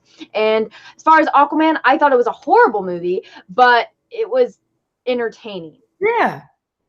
So that's just, but there are some things as it were like there's this test that artists did, and so they got like foam, and they were the colors of the rainbow, and they showed how colors change the darker underneath water you go. And so when you get almost the fluorescent lights in Atlantis, when you're the depths of the sea, you wouldn't be able to see those colors. You're not going to be able to see Mira's red hair. Mira's hair is going to look black like mine. Everything is going to be completely different colors. They gave Dolph Lundgren hair, like red hair. Like that's like any movie that gives Dolph Lundgren red hair is fine by me. It was just, I think it was a movie that should have been an animated movie. That's like fantastic. Shot it like it should have been an animated movie, and it should have been shot like that. Exactly. I get why they did it, because they wanted to show how vivid and beautiful life under the sea could be. Mm-hmm. But I mean, I just liked the parts that I liked in it. I liked Jason Momoa. He was entertaining. His interactions with Amber Heard were funny. He plays the role with such charisma that I'm okay with it. Like, I agree with you. Ben Affleck's character of Batman was bland. And like he was hard to watch because he tried to be this hybrid George Clooney, Christian Bale Batman, and it didn't work because he just kind of came off as a pretentious jackass who had a lot of money but was older and was like, I should have not been Batman for a while, but I'm going to hold this grudge against Superman. I think the best thing that I saw was how the cost of the destruction that Superman did in both Superman and Superman versus Batman was hilarious. Like the trillions of dollars in damage and the life toll that it took, I thought was like, that's a really unique perspective to put on it. And then here's the thing, they did that in Avengers. Yeah, but then they made the whole movie, the whole idea of Batman versus Superman is that Batman is so concerned that Superman is a threat because of all this destruction and because he blames him for the death of his family that he's going to take him on. And I'm just like, no. Nothing like the characters, Yeah. But I think for those of you in the comments, I think Wonder Woman was the outlier. I think it was fantastic. I'm super excited about it. Everyone at least from what I've experienced with the people that follow my channel and watch my live streams, that's a unanimous thing. Everyone really likes Wonder Woman. People don't like the fact that I don't like Aquaman, which I'm completely fine with. And that's one of the greatest things about the community that I'm in, is that we can disagree with each other. And people tell me all the time, they're like, Anna, I like you. I don't like that you don't like Aquaman because I loved Aquaman, type of thing. So yeah. I think Wonder Woman's like unanimously everyone likes. Oh yeah, and I think the casting, like I watch the CW DC universe. Like I watch those shows, even though they have their ups and downs, they have their plot holes. I watch them because I've enjoyed them. I honestly think Grant Gustin is the best Barry Allen. I think Ezra Miller doesn't do him justice. Oh. And I didn't like that his suit was like mechanical and things like that. One of the biggest things that bothered me is that it's not Barry Allen, it's Wally West that's supposed to be in the Justice League. And so I love Wally. And I prefer my whole thing was like, I get that Barry Allen is such an iconic character. I get that the Flash is such an iconic character and you want him in your DC universe. And I get that there were certain aspects of it, like they kind of like said, okay, certain things are off limits on the TV universe, and we're going to kind of take some of these things, like Suicide Squad. Like they had to, Arrow had this Suicide Squad arc going out, and then in the middle of it, it was announced that the Suicide Squad movie was coming out, so they had to kind of kill off those characters. And I was just like, I believe that both universes can exist, and they should exist separately. But more importantly, like if you're going to have a character that's on the TV show, at least have the same actor do it in the movie, because like I think Ezra Miller is a good actor. I didn't really like him in Fantastic Beasts. I thought and I didn't like him in the next one. But I think Grant Gustin plays Barry Allen so well, and I think it's a disservice to somebody like an actor like Grant Gustin who is playing him so well to not get the opportunity to play him on the big screen. Yeah, and I don't understand why they do that. If you already have this, you already have invested money in these TV shows, why don't you just bring in those actors that you know people like? Yeah. You know it makes money, so why are you doing the opposite of making money? Right? Yeah. Like just accept all the monies, and then everyone that watches the movie is going to go want to watch the TV show now. Yeah. I mean, and that's what I think was so fantastic about some of the earlier seasons of S.H.I.E.L.D. was like they had those crossovers. Like the same actors that you saw on the TV show that were in the movies, like Agent Sitwell and, Fury popped up, and what's her face, the actress who plays Lady Sif. Like Lady Sif showed up on an episode of S.H.I.E.L.D. and I was like, that's awesome. Like you're showing continuity there. Yeah. And that's what I think Marvel has done so much better than DC is the continuity of everything, is the universe that they've created, how everything, yes, there's blaring plot holes, like the fact that Spider-Man Homecoming is supposed to take place in 2016, but the timing doesn't match up with the battle of what's it called? But like it flows well and everything is connected. And even when you added those TV shows, with the exception of like Daredevil, Iron Cage, and Jessica Jones, like they mentioned the Battle of New York, and that's like the extent of how they connect into that universe, but there's still some sort of continuity that kind of go through it. Well, I think one of the things that I didn't watch all of the Netflix shows for the Defenders. Yeah. I watched the first season of Daredevil and a couple episodes into season 2, but I like the fact that there was so much construction, and they kind of reference it. They're, shit hit the fan. There's all the construction industry is booming because of what's been going on. Now they're superheroes, and I think when he's like when the nurse girl is helping him, and she's like, "Oh God, another one of you guys," type of thing. Yeah. So that's that. Luke. What are they getting mad at me about? Luke Cage, not Iron Cage. Iron Fist. Sorry, or Iron something like that. Whatever. Iron Cage. Luke Cage and Iron Fist. There you go. I like that they didn't outright like connect them, but they alluded to it, which connected it in that universe. And I think DC, the DC Marvel universe, the DC universe has struggled with the fact that the movies are just not good. I think that also has to do with creative leads and people that didn't do their research, and it's like different people are head of different things, and so they're not having just one leader that's making all the decisions, that's like that knows everything. And I talked about this on the other stream where it's like they're making the movies and they're like, okay, well, we know people like these because the comic book sold, we have a cult following, let's do this. And there's the one nerd in the background that would probably be like me or you, that's just like, that's not right. But they have a family to feed, so they can't say, because then they'll lose their job. So I think that has a lot to do with it as well. And I mean, I don't watch all of the TV shows because, well, I don't have like channels to where I can watch the DC shows, and I also have to I'm one of those people that I have to binge watch, so I have to wait until seasons have come out. So once everything is on Netflix, I'll be able to watch it. But Let's see. Let me read a couple super chats because I'm really behind, and then we can continue the topic. Yes. Okay, let's see. Let's see. Blade Eagle, thank you for the super chat. Why didn't Disney take the easy route and just copy and paste the extended universe? They could have built up to Yu Zong version invasion, easy money. I agree with you, and I've said that many times. I disagree. No? The reason I disagree, and I'm going to get hated in this, the reason I disagree is, yes, there's a lot of amazing things that were in the expanded universe. And by Disney saying, here's everything that we agree is canonical and everything else are just legends, it allows them then to pick certain aspects of it and bring it into that canonical story to make it more sense, and to tell stories in their own way. So I get why. I don't hate it. I hated it because like there were certain stories like I wanted them to like choose from, and I was like, my biggest fear was like, are we ever going to see Admiral Thrawn? Are we ever going to see Mara Jade? And it sounds like we might never see Mara Jade.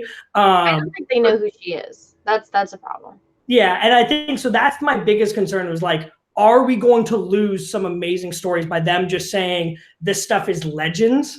But I'm glad that it's allowing them to bring things in that make sense in their chronological, that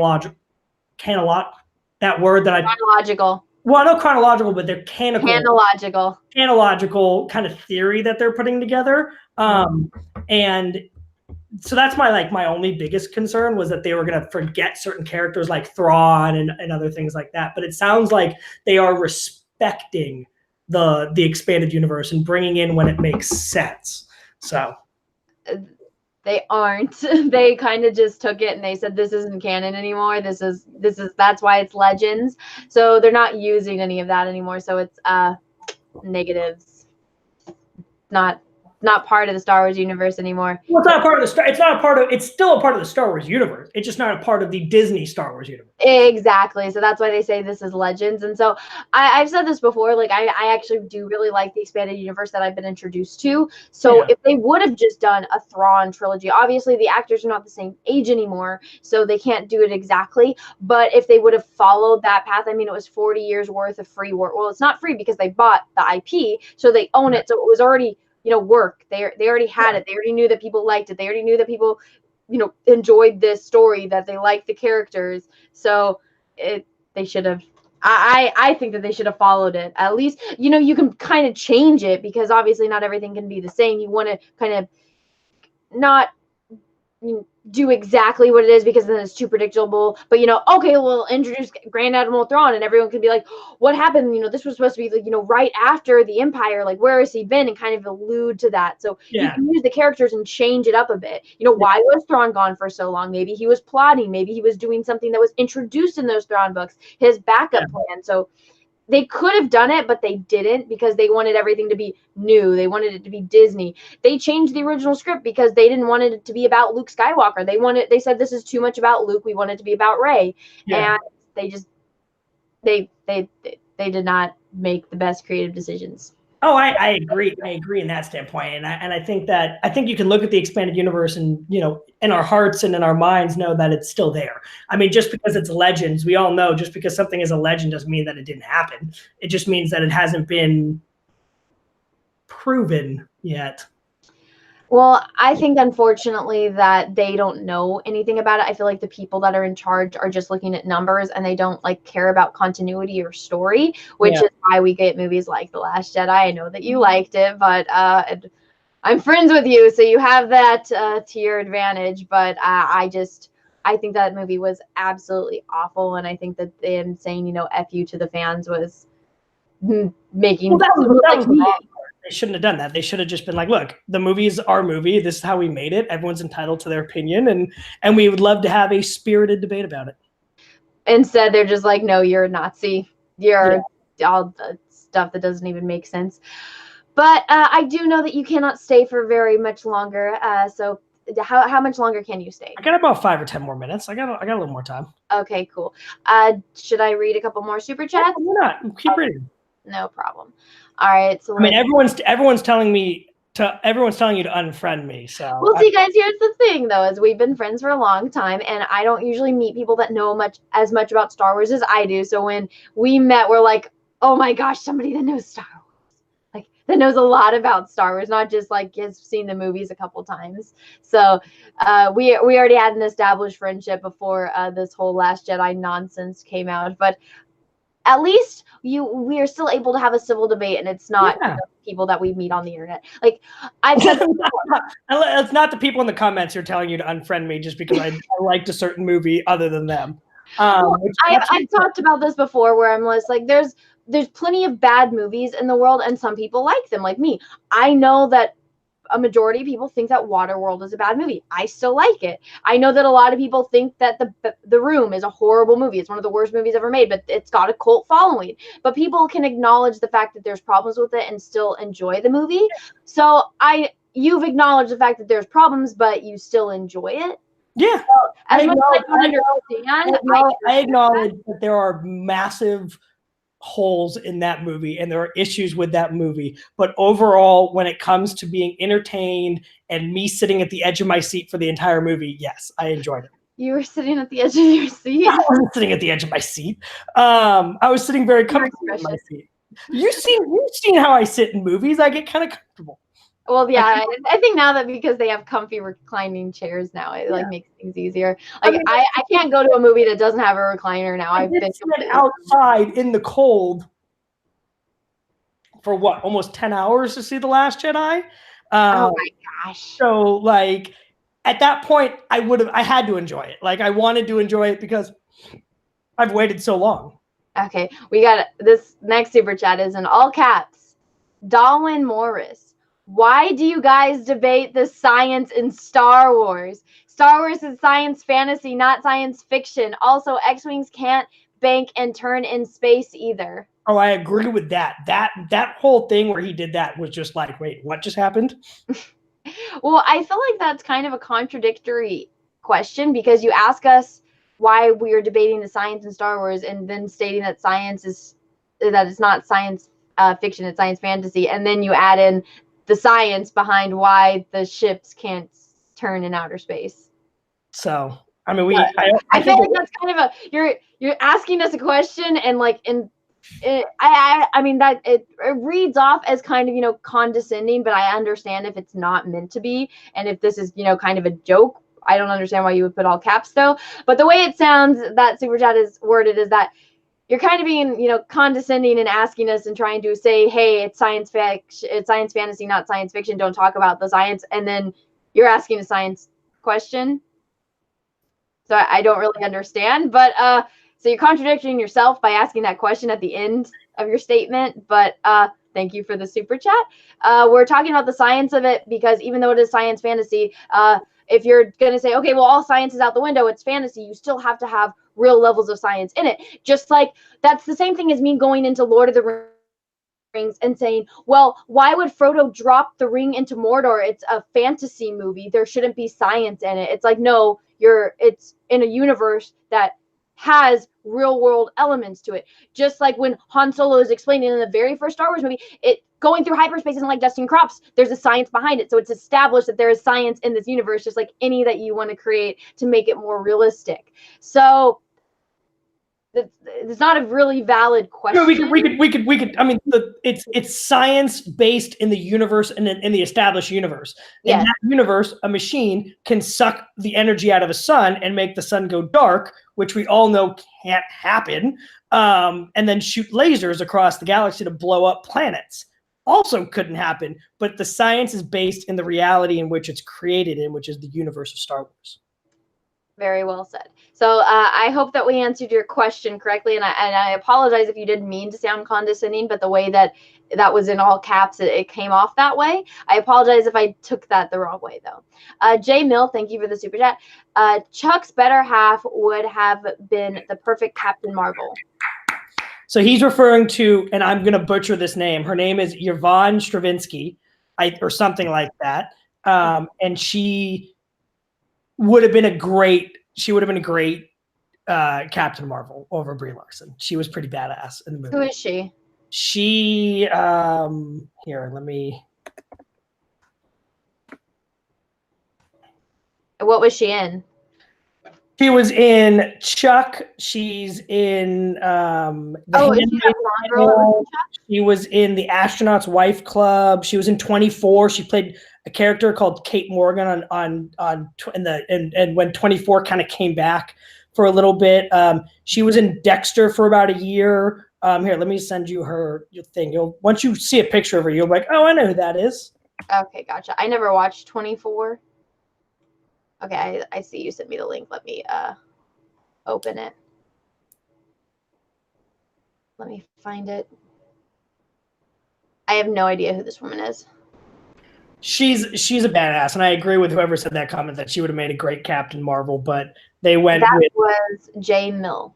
Yeah. Well, I've never seen her, but people have commented her name on things before. I personally think Emily Blunt would have done a great job. Oh, I would have liked that.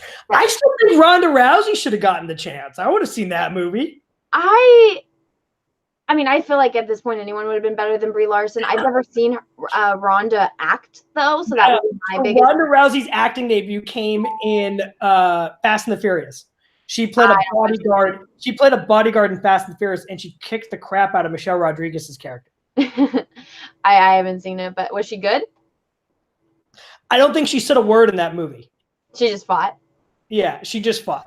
Oh, maybe this would have been a good movie for her then. Let's see. Let's watch. Thank you for the super chat. What's his thoughts on Captain Marvel? Well, we talked about that for a little bit. Yeah. We kind of touched on that. I know this super chat came a while ago. So I hope you got your answer when we had that discussion. Shamim Islam. Thank you for the super chat. Civil disclosure, yes. Limit on characters in super chat. Could not respond to all his points. Agree on Chuck. Oh, there you go. You got some. I got somebody to agree on me, and I got somebody who also wanted to tell me I was an idiot, so I'm okay with it. yeah, it's going to get about 50-50 sometimes. Thank you for the super chat. Proper Jenny, thank you for the super chat. Listen to dialogue, but that's okay. The idea of prequels was good. The execution was not. This is why you have checks and balances. Who's the guy with the glasses? By the way, thanks for spoiling Return of the Jedi. Oh, shush up, Proper Jenny.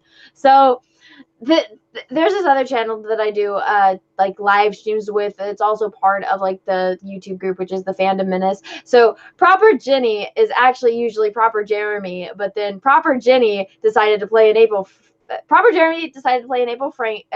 Fool's joke prank, and they changed their name to Proper Jenny, coming out as a transgender, but then they changed their name too many times on Google, so their name is stuck for 3 months as Proper Jenny. So he's stuck, and he or she, I don't know which one you're identifying now as Proper Jeremy / Jenny, but yeah, prequels, the dialogue was okay, the idea was there, the execution was not. Let's see, the guy in the glasses is one of my good friends from college, and we both, like, I think I can say that you are actually one of the people that might know as much about Star Wars as I do. I appreciate that, because when I think of Star Wars fans, I think of you. Oh, well, thank you. Like when I think of like, okay, who do I know who loves this probably more than I do? Where it probably goes like Star Wars, breathing, air, food, water. It's probably like you're right up there with Star Wars is above everything else. And I think that's one of the reasons why we became friends. I think the first thing you ever showed me was your Star Wars belt that you used to wear. And I was like, okay, this person and I are going to be best friends. Which my old coworker still has, by the way. Well, you should get it back from her.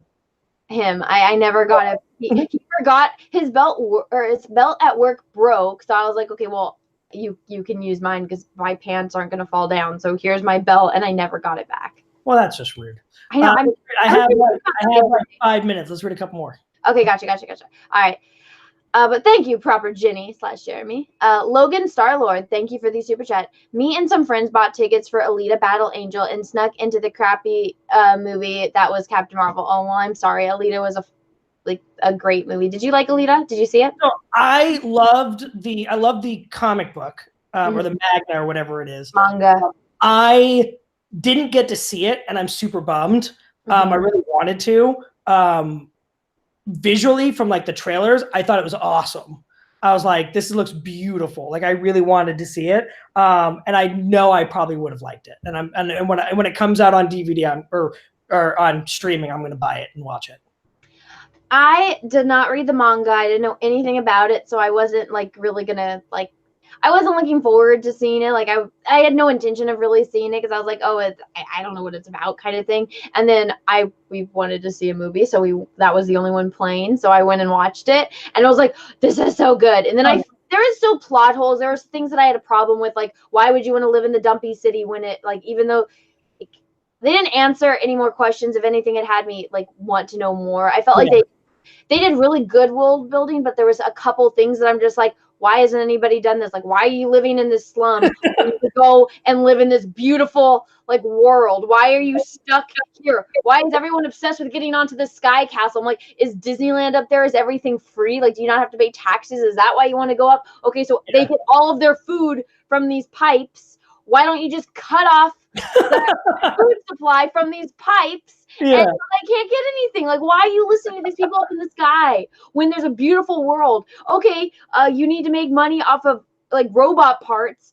or cyborg parts. Well, there's this fucking ship from Mars like 10 miles outside of town in this beautiful, little lake. Why don't you just go swim and start stealing parts from it or making your own and, advancing the technology and then take on the Sky City? Like, why can't you do all these other things? Why can't you go to where another Sky City was and go salvage stuff? It's a movie, Anna, and they want you to think of those questions and use your imagination to come up with them. Okay, we'll see. If they make a sequel, might be a little bit more forgiving because they're going to answer it. But again, I liked the movie. I enjoyed it. I had a great time watching it.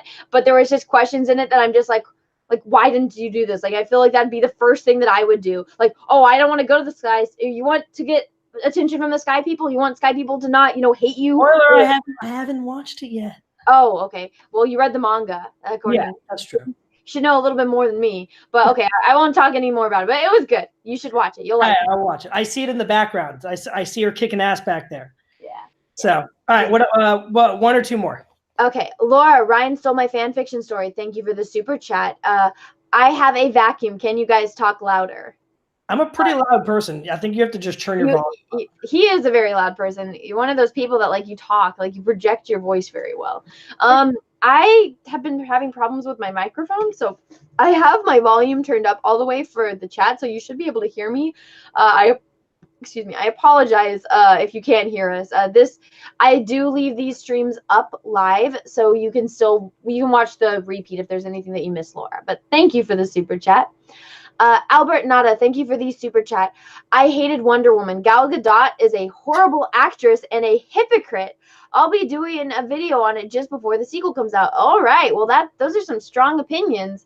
I personally thought that Wonder Woman was a fantastic movie. I understand if you did not. I don't really understand if you didn't like it because I felt like out of all of the DC movies, that one was a great one, and I was pleasantly surprised by how good it was.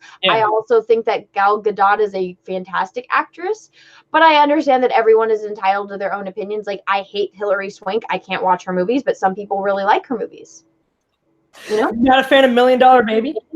I can't watch the movie because I hate her. Like, I did watch the ending where she tries to commit suicide 100 times, and I'm just like, girl, just do it. I hate you that much. I can't watch movies with that actress. I really wanted to watch P.S. I Love You because I was like, ooh, Gerald Butler's in it. I want to see that. And then I found out she was in it. I was like, I can't watch this. I get that. There's just some actors and actresses that I just can't stand. And there's no logic behind it. I just don't like them. I get that. I totally, you just went on a tangent that I was not expecting. So thank you. Are there any actors or actresses that it's oh, they're in it, I don't want to watch it? I know a lot of people don't like Nicolas Cage. I thought he was. Anybody who doesn't like Nick Cage, you have to just embrace Nick Cage for the crazy bag of nuts that he is.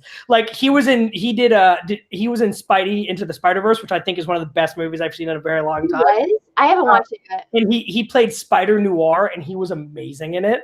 Okay. Actresses and actors that I don't like. Rebel Wilson annoys me. Why am I? Oh, the blonde girl. The blonde girl from the Pitch Perfect movies. Oh yeah, you don't like her? I think she's pretty funny. I just feel I think Melissa McCarthy's funny, and I think Kristen Wiig are funny, and I think that she just I just don't think she's that funny. And then actors that annoy me. I used to not be able to watch anything with Zac Efron, and then I watched what was it? The one where he's neighbors with Seth Rogen.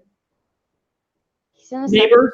Neighbors. When the movie Neighbors, where he runs the fraternity and he's right next to Seth Rogen, and he was so funny in it that I got over it. Oh, I honestly can't see Zac Efron outside of High School Musical. I remember I watched 17 again, and I thought it was funny, but I think the best part of 17 again is his best friend, because I only watched that movie because one of my friends was like, Anna, this character in this movie is literally you. And I usually hate it when people say that, but when they compared me to a nerd that, you know, is like super rich and he's got this like nice fancy house and his bed is literally he's super loaded and he's got like everything is Star Wars and like Lord of the Rings. I was like, this is the best character ever. And then he like falls in love with the principal and he starts speaking to her in Elvish, and I'm just like, that was probably the best part of that movie. All right, last one, and then I gotta go. Okay, one more for you, and then I will continue on, and then after he leaves, I'll read the rest of the super chats. I'll talk for a little bit, and then I will probably have to go as well, since we have been talking for a little while. You're 100% right. You do just realize that it's 7:30. I told you. So before my guest, he did not realize that live streams usually last a long time. I was like, yeah, dude, it's probably going to be like 2 hours. He's like, what? And I was like, well, that's what happens. A conversation evolves, and I was right? You didn't realize. You're 100% right. We've been talking for almost like 2.5 hours, and I was like, oh, crap, I'm going to be late for dinner. I apologize. I will read these. Dorothy, thank you for the super chat. By the way, first 3 Mass Effects ruled. There you go, dude. See, I have some fans in this thing. Right, you have some sympathizers. I think that you really hurt yourself when you talked about that you liked The Last Jedi, but I think there's a difference between somebody that acknowledges the plot holes and it's still like, okay, well, I know that there's stuff wrong with this. I understand why people are upset about this, and you're not going to go out and call people names and like, you know, you're wrong, you're a Nazi because you don't like this movie. It's like, no, okay, I see what's wrong, but, you know, I enjoyed it. I can respect that. I don't understand. Even being the friends that we are, I don't, but I respect your right to liking a movie, even if I don't agree with you. Thank you. And I respect your right to not like a movie. And we can talk about this more later. Titus Moeller, thank you for the super chat. Anna, have you ever cruised McHenry? Of course I have. Heck yeah. So for those of you that don't know, I actually went to the same high school as George Lucas. There's a video here on my channel. If you want to watch me at my high school graduation give a speech about George Lucas and going to the same high school as him, it's there. You can watch it. And yeah, I have cruised McHenry. So one of the big things about George Lucas, he got famous for making American Graffiti. That's about, you know, driving graffiti cars. My mother has a graffiti card. It's been in the, you know, Modesto graffiti parade this summer. There's going to be lots of graffiti parades. I will probably be there to, you know, go experience graffiti because that happens every year in Modesto. And of course, I've cruised down McHenry. I mean, I feel like that's just like a classic thing. Have you ever gone to Modesto? I have. Okay, so you've been there. Mm-hmm. You gonna go to it this year? You gonna go to graffiti? I mean, if I haven't thought about it. I haven't really been thinking about what I'm going to be doing, kind of like my summer plans and everything like that. So I'll have to look. See if I can make it down. If you go, I will go. We can. I might do a meet and greet. Everyone come to do a live stream, and everyone can go like, oh, that's just the guy who, you know, liked The Last Jedi and, you know, doesn't know what he's talking about. I mean, well, so I have friends that that went to high school with George Lucas. So his friend that was like all of his friends that were in the movie, because, you know, George is like the one character that, you know, likes the girl in the T-Bird. And, or no, was it a T-Bird? No, it was something else. I can't remember what it was. He likes the girl in the white car. That's supposed to be George Lucas. And then he's got his other, so he's the one that leaves in the end. And then his friend, you know, Ron Howard stays back. So it's about George Lucas and his friends from high school. And so I actually know the people that those characters are based off of. And so they're there. They always go to graffiti and everything. So if you come, I can introduce you. That sounds fun. So I might. I've been thinking about doing like a graffiti thing, and then my mom can promote her car, because my mother's car is going to be in the remake of American Graffiti, guys. It's a little pink one. That is so cool. Yeah, somebody actually came up and was like, hey, I'm doing like scouting for cars for the American Graffiti remake. We want your car in it. My mom's like, all right. And then she gave him her like conditions. But I only have a couple more super chats, so if you want to stay for the rest of them, and then I know you have to go. Yeah, go ahead. I'll say. I have one more, so there we go. Okay, so Luis, thank you for the super chat. The Last Jedi versus Justice League. Which one? Thanks, Anna. Oh God. Well, I know you're gonna say The Last Jedi, huh? Over the Justice League movie? Yeah. Yeah, 100%. The Justice League movie was crap. I think that they're both crap, so can I just say neither? You're saying yes, you could say Can I just choose like to never see a movie again so I don't have to watch those movies? Yes. I mean, the closest I can get to is saying like at least, Aquaman, at least Wonder Woman, Aquaman, and Superman are in the movie, so at least I have them to like look forward to. But the movie is just so bad in itself that it's like, why would I watch that? So I'm gonna go with neither. Like I would never subject myself to either ever again. So I'm gonna go with neither. I'd rather just never watch a movie again. But everyone, we have to say goodbye to my dear guest because I've already made him late because he was unaware of how late these things run, and he was also called in at the last minute to fill in for my other guest. So thank you for being here so early. I'll probably have you on again if you want to. No, this was absolutely fun. I would totally do this again. All right. So is there anything else you want to say before you say goodbye to everyone? Goodbye, that Star Wars Girl fan base. Do you have like a name for your fans? Are they like the? It's called. Well, I'm part of a group called the Fandom Menace. Okay. So you can say goodbye, Fandom Menacers. Bye, Fandom Menace. Thank you for listening to me for 2.5 hours, even though 90% of you probably disagree with me. But I think I swayed some of your hearts with my love of Chuck and my love of Mass Effect. So I appreciate all of you. And thank you, more importantly, for supporting my very dear friend, Anna. Because if there's anybody who deserves to be able to do this and be supported, it's her, because she's fantastic. And if you haven't gotten to buy any of her artwork, do it, because it's awesome. And anyone who is listening from any of the big animated studios, Blizzard, anything like that, she's a real talent and you should hire her. So thank you, Anna, and thank you, that Star Wars. And you're welcome. I appreciate. Go make your dinner plans, dude. I will. I appreciate you having me on and thinking of me so last minute. You're welcome. All right. Bye. Bye. Just click it. You have to click end. There you go. All right, everyone. Well, I hope you enjoyed my guest. Again, I apologize for the last minute change of plans since my original guest could not be here.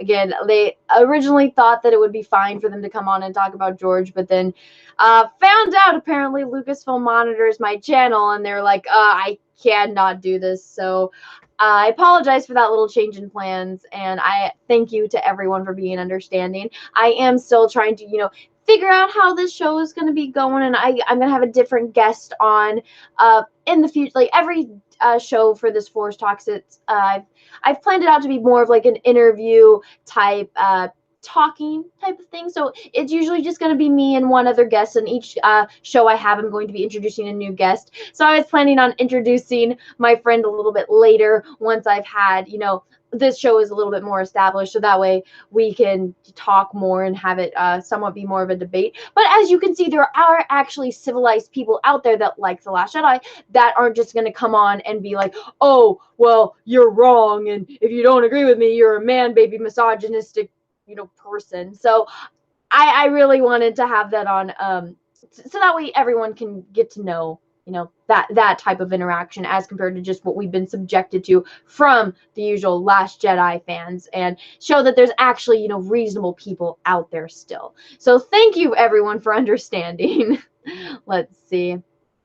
I am not honored that Lucasfilm is doing that. That means that some weirdo that works there is just sitting around watching all of our channels and monitoring all of this. So that's kind of creepy. That kind of makes me a little bit uncomfortable to know that somebody that hates me so much is just sitting here watching all of this and monitoring all of that. So the fact that that happened, like, that's kind of creepy, to be completely honest. But I mean, Pablo Hidalgo, I don't think that guy has enough time, and I feel like he would just get I feel like he's one of those people that's very sensitive, so like something happens about this, he would get like, oh no, like can't take criticism well, and he'd probably just draw a Transformer crying. in the corner because that's what he likes to do. So I saw I have another super chat, so let me read that real fast. Dorothy, thank you again for another super chat. Anna, do yourself a favor and continue to avoid Solo. It hurts me to know that this crap exists. It hurts me to know that too.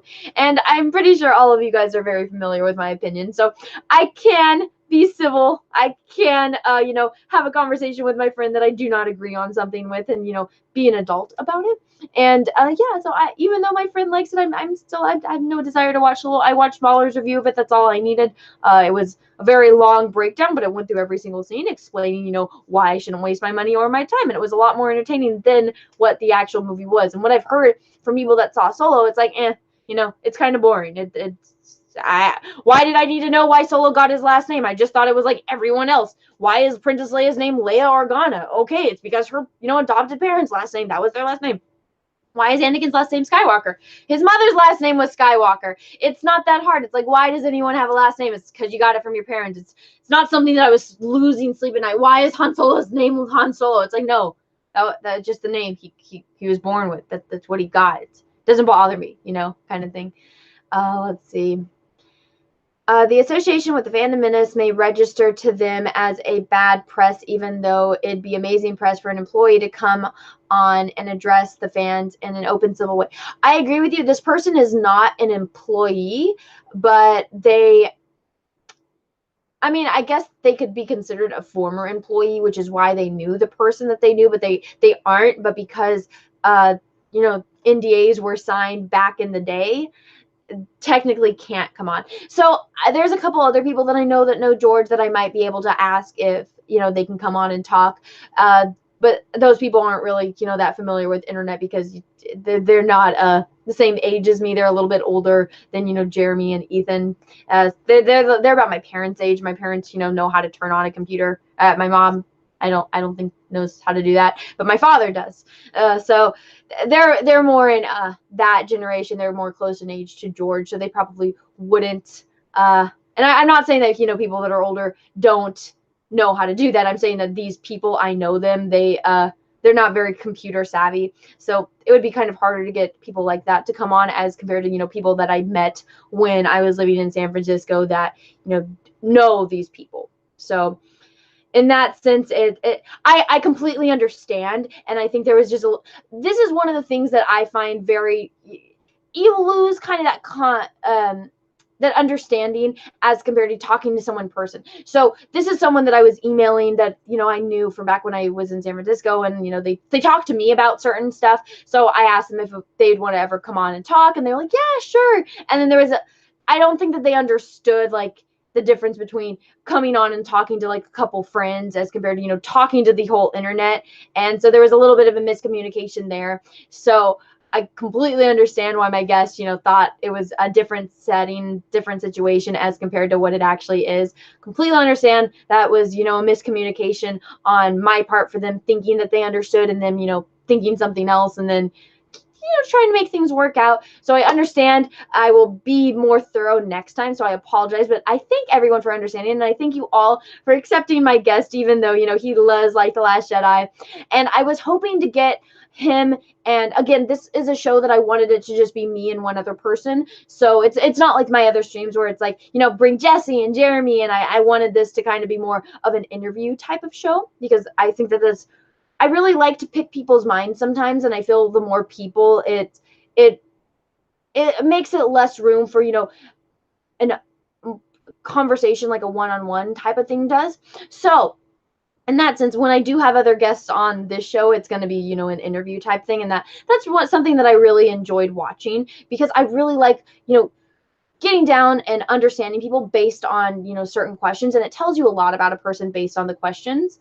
So that's what my idea of Force Talks was supposed to be, to introduce new people to the community. That's why I had young Ripa on. That's why I had Todd from Junker Designs, the guy that did Alita. So it's fun to do that kind of stuff, and it's something that I enjoy doing. So I hope you guys all enjoyed this, even though there was a last minute switch up. I'm still working on my next guest for this show, so hopefully that can work out. So fingers crossed on the next one. I'm not going to say who it is until I get them down, but it's someone that I think everyone will enjoy having here on this show.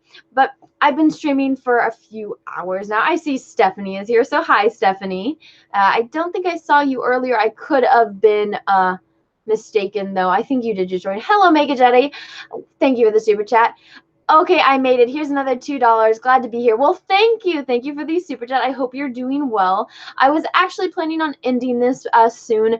I still have to pack for Chicago because I have not, and I still need to figure out all that logistics. I'm actually really nervous about going to Chicago. I've never flown by myself before, and I've never been to Chicago, so I'm kind of worried for going. I know me and Jesse were going to fly in on the same day, and we're landing like an hour apart, so I won't be there by myself when I'm there. It's just kind of that nerve-wracking thing, going to a new city that you've never been to alone for the first time. So I'm kind of nervous, especially since I've heard okay things about Chicago, but I feel like most of my knowledge about Chicago is based, during the 1920s and bootlegging era. So not too fond memories of learning about Chicago. And I've heard that it's really cold there, and I do not do well in the cold. So I'm very nervous about going to Chicago. And so I still have to pack. I still have to film a couple more videos for when I'm out of town. So I am not planning on staying on here anytime soon. Is there anything else you guys would like me to talk about before I close up this show of Force Talks? Let's see. Good pizza. Well, see, here's the thing. I'm very picky. I do not like deep dish pizza. I was not expecting it to just be sauce. I don't like pizza sauce. I scrape off the pizza sauce. I like pizza. I just don't like the pizza sauce. Let's see. It's okay to like The Last Jedi. There is room in Star Wars fandom for every opinion. What we don't like is being told we're misogynistic, racist trolls if we didn't like it. Exactly. And there's a very big difference between having a mature conversation like I had here tonight and, just having people just insult you for not having the same opinion as you. Proper Ginny, thank you for the super chat. I hope you get your name fixed soon. Shoot, I also need to pack for Chicago. LO. It'll be fun. See you there. Yeah, I'm excited to finally meet you. I'm still mad that you went to Frankenstein's with Jeremy and I wasn't there. So I'm still mad at you for that. But it's fine. It's fine. Whatever. I'm bitter about it though. I'm still mad. Just kidding. Let's see. What about pesto sauce? I hate pesto sauce. I hate it. I think pesto sauce is one of the most disgusting things ever invented. I tried it because everyone's like, oh, pesto pizza is good. I spit it out instantly. That was so gross. And I think that has to do with the fact that I hate vegetables. I don't eat vegetables. Let's see. Make it anyone. Thank you again for another super chat. If you're near Scranton, Pennsylvania, look me up. I am not going to Scranton, Pennsylvania. However, because of The Office, Scranton holds a special place in my heart, but I am not. I'm just going to Chicago, then I'm flying back home. I've never actually been to the East Coast. I don't really have any desire to go just because I know how cold it is. I mean, I would want to go to like Gettysburg and see all that. I'm a really big history buff, so I would be interested to see that kind of stuff. But I'd actually rather go, out and explore the rest of the world because I've been in the United States my entire life. I've been to all of the West Coast. I really want to see, Egypt before the pyramids get destroyed. I really want to go see Africa. That's like number one. Then I really want to go see Greece. I want to go walk along the Great Wall of China for as long as I possibly can. So I really want to go and see all that stuff. Anna's food pyramid is a giant pepperoni. Well, my name is spelled with 2 N's, but my food pyramid is not just a giant pepperoni. I like lots of stuff. I just don't like sauce or pizza. I just don't like vegetables. I should just retract the whole statement. I'm a very picky eater. There's a lot of things I don't like, but my food pyramid has a little bit more than just pepperoni. But that's a funny comment. Let's see. Shaman Islam, thank you for the super chat. Great job. Well, thank you. I'm glad that you enjoyed it, even though I know that you didn't agree with everything that was said. So I appreciate you for being here. I appreciate you for, everyone. Thank you for being civil, even though I know that everything that my friend said, not everyone agreed with, but still thank you for, being understanding and, being opening to listening to another opinion, even if you didn't agree with it. So I appreciate everyone for, understanding. And thank you for the super chat. Titus Moeller, thank you for the super chat. Could you have Mahler on as a guest?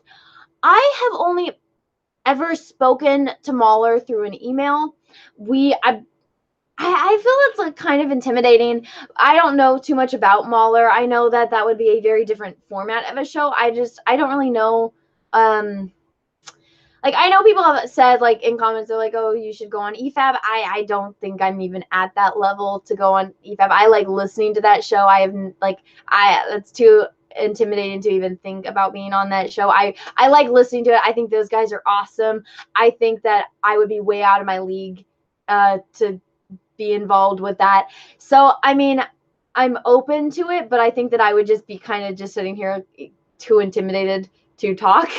But I think that they're all really cool guys. Like I really, really like Wolf and Rags. I think that Wolf and I have a lot in common. Like whenever I listen to EFAB and he talks about Lord of the Rings, I'm like, yes. And then I think he talked about a couple other things that I really agree with him on everything. But sometimes it's like I want to have people on my show that have not been introduced to the community yet. So there's a couple people that I would like to have on my show. Mahler, of course, he's more than welcome if he's ever interested. I don't think he would be, but if you guys like that, maybe later on, but not right now. I'd just be too intimidated to talk to him. He's a really cool dude. I really like his show. I emailed him after when he had the episode with Major Lee, and I was like, I have so much more respect for you for putting up with that, because I was in so much pain just listening to that. If you guys want to listen to something, like if you guys want to listen to somebody that likes The Last Jedi and hear their arguments on it and just how completely, like, I don't know how that person, like there's some people that I'm like, if breathing wasn't a reflex, I don't think that a lot of people would be alive. That's how I felt about this person. And if you listen to that stream, like I had to email Mahler and be like, bro, good job. Like I have respect. So I already respected you, but I have so much more respect for you after putting up with that for 7 hours. I couldn't do it. I don't have the patience to do that, but good for you, bro. So that's the extent of my interactions with Mahler, you would say. But I think he's a really cool dude. I like all those guys on the show. I was watching Rag's video where he destroyed that one person that was saying how everyone in like Super Mario Bros. Is queer. They're hilarious. And they have really good points, and they're very, very intelligent humans. I was surprised though, because I'm older than all of them. Remember Wolf said that on one of the streams, and I'm just like, oh, I feel so old. I'm older than all of you guys. But it's okay. It's okay. We're all cool. So yeah, that's my extent of that. But it would be fun. I like their channels. I like listening to them, but I don't think I'm anywhere in their league to I feel like it would kind of be insulting to them for me to ask them to come on my channel, because again, I think that they're way up there on the tier, and I'm like down here. So I'm just gonna keep watching their show as a fan, because I really like EFAB and I like all of them. Mega Jetty 1, thank you for the super chat. I got your drawing, just trying to get it mailed. What drawing? Did I send you a drawing? Or did you get one of my, did you order a postcard? Because I haven't got that many orders, but I've mailed them all out. So I don't know what you would mean by mailing. Just trying to get it mailed. I don't really know what you mean by that, but thank you for the super chat. Let's see. I think he just approaches movies and stuff like a kid does. Major Lee, I mean. Mahler really seems cool with going on people's streams.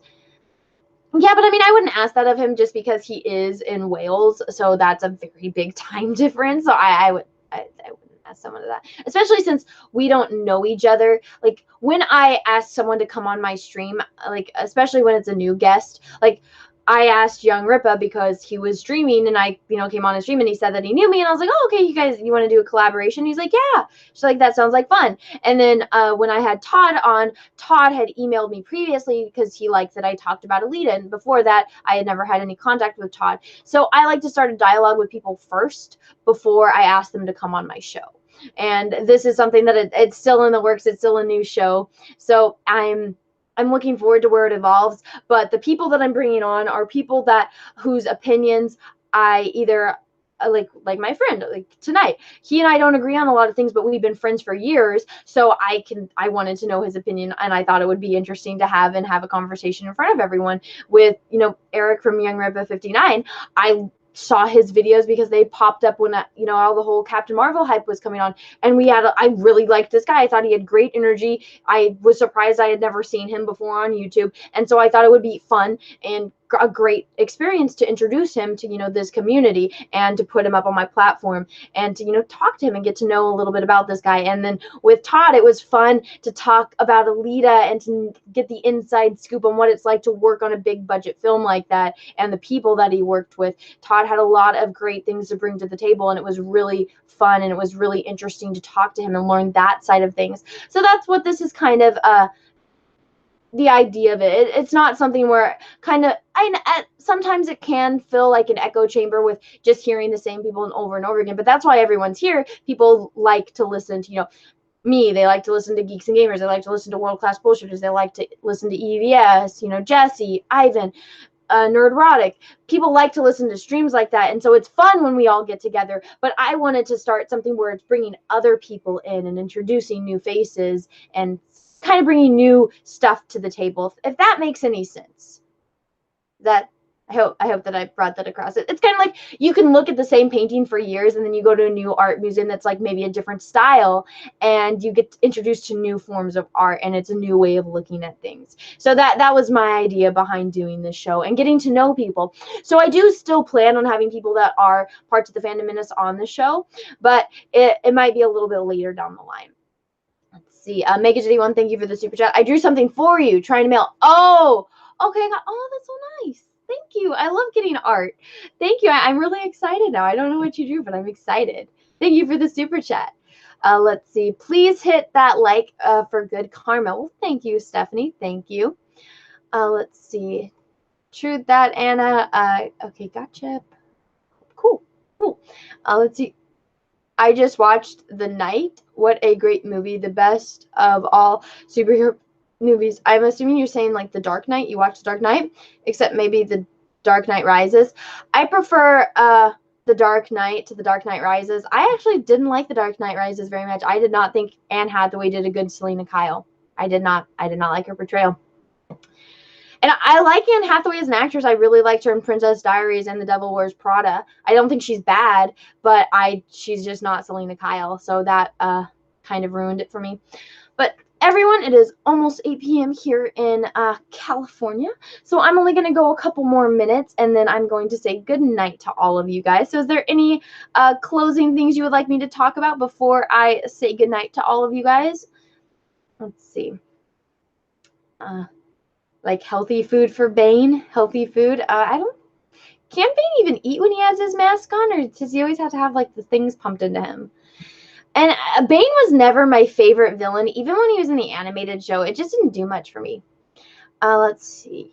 RC from New York City, thank you for the super chat. Hey, Anna, hope all is well with you and your furry baby. Thank you. She's actually doing good. She wasn't feeling well a couple days ago because she had her rabies shot, and so the doctor said to expect for her to have, like, tummy problems. And so she wasn't feeling too good the other day, but she's doing better now. She went for a little walk today in her little dressy. Her name's Tulip, and I got her a dressy that has tulips on it. That's cute. She doesn't like it, but I like it, so I had to torture her for like an hour, and she's good. It's also like a harness, so I can attach the leash to her. She doesn't need a leash when I walk because she walks right next to me, which is great. I love it. But we had to go outside to like the apartment complex, so I had to put the leash on her, and she was not having it. But she's doing good. She's inside sleeping. I gave her another stick, so she's happy. But thank you for the super chat. I'm doing well, and so is Tulip. I'm not looking forward to leaving her for a week, though. When I go to Chicago, I can't take her with me because you can't have stub-nosed dogs on planes because they have breathing problems, and sometimes they can't breathe and they'll die. So I was not going to risk my dog dying, so I cannot take her with me to Star Wars Celebration. I'm so sad. I'm going to have to have a week without my baby. Does Tulip know any tricks? Yes. Yeah, she knows how to be cute. She knows that if I'm not paying attention to her, that if she pees right next to me instead of on her puppy pad, that she gets my attention. So that is the trick that she has taught herself, and she's trying to train me. I'm her human, but she's trying to train me, and she knows. She knows that she's cute, and she knows how to use it. She does know how to get up on the bed now, though. I have a high bed, and so she has figured out a way to get up on it. So she has learned how to climb. That is a new thing that Tulip knows how to do. All right, everyone. So it is almost 8 p.m. So once it gets to 8 p.m., I am going to say goodbye to all of you. So closing statements, I am probably not going to be doing another one of these episodes for a little bit because I will be out of town for Star Wars Celebration. So I'm leaving for Star Wars Celebration on Tuesday, and I will be there for a week. So I will be in Chicago. I'm going to be exploring the city, and I'm excited to meet the rest of everyone in the Phantom Menace. I'm really excited to meet, Ethan and Jeff. I'm excited for all of us to be together. I'm really excited to meet Gary from Nerdrotic. I'm really kind of sad that Doomcock isn't going to be there. I can't remember if Mecha Random is going to be there either. I hope she is. I haven't heard her talk about it, so I don't think she's going to be there. But I'm really excited to meet everyone, so I hope you guys are excited too. Let's see. Just discovered you a couple days ago. Love your channel and your interviews. Hope the greatest for you in life. Well, thank you. That was really sweet. That's a very nice comment. I appreciate that. Thank you. Let's see. Anna, do you like Mr. Freeze? Nah. Mr. Neo! Dude! I got a Ronaldo poster, and I thought of you. I laughed when I opened it because I was like, bro, this I know someone that's gonna, like, roll their eyes when they see that I got a Ronaldo poster. So I'm not the only one that thinks he is the best. But thank you, Mr. Neo, for the super chat. It just says hello, Anna, and bye, Anna. Well, thank you, Mr. Neo. I hope you're doing well. Mr. Neo had surgery, everyone, so fingers crossed that his recovery is going well. I haven't seen you in a while, so I'm assuming it had to do with the surgery. So I hope everything is better for you. I hope that you have recovered well, and I hope that you have jumped on the Ronaldo train and you have acknowledged that he is the best and that Messi is not. So everyone, fingers crossed for Mr. Neo coming to terms with Ronaldo is better than Messi, and that his surgery is doing better. So everyone, it is now past 8, so I am going to go. I still have to pack and film more videos. So everyone, have a great rest of your night. Thank you for being here for another episode of Force Talks, and everyone, may the Force be with you, because we are really, really, really going to need it. Bye, everyone.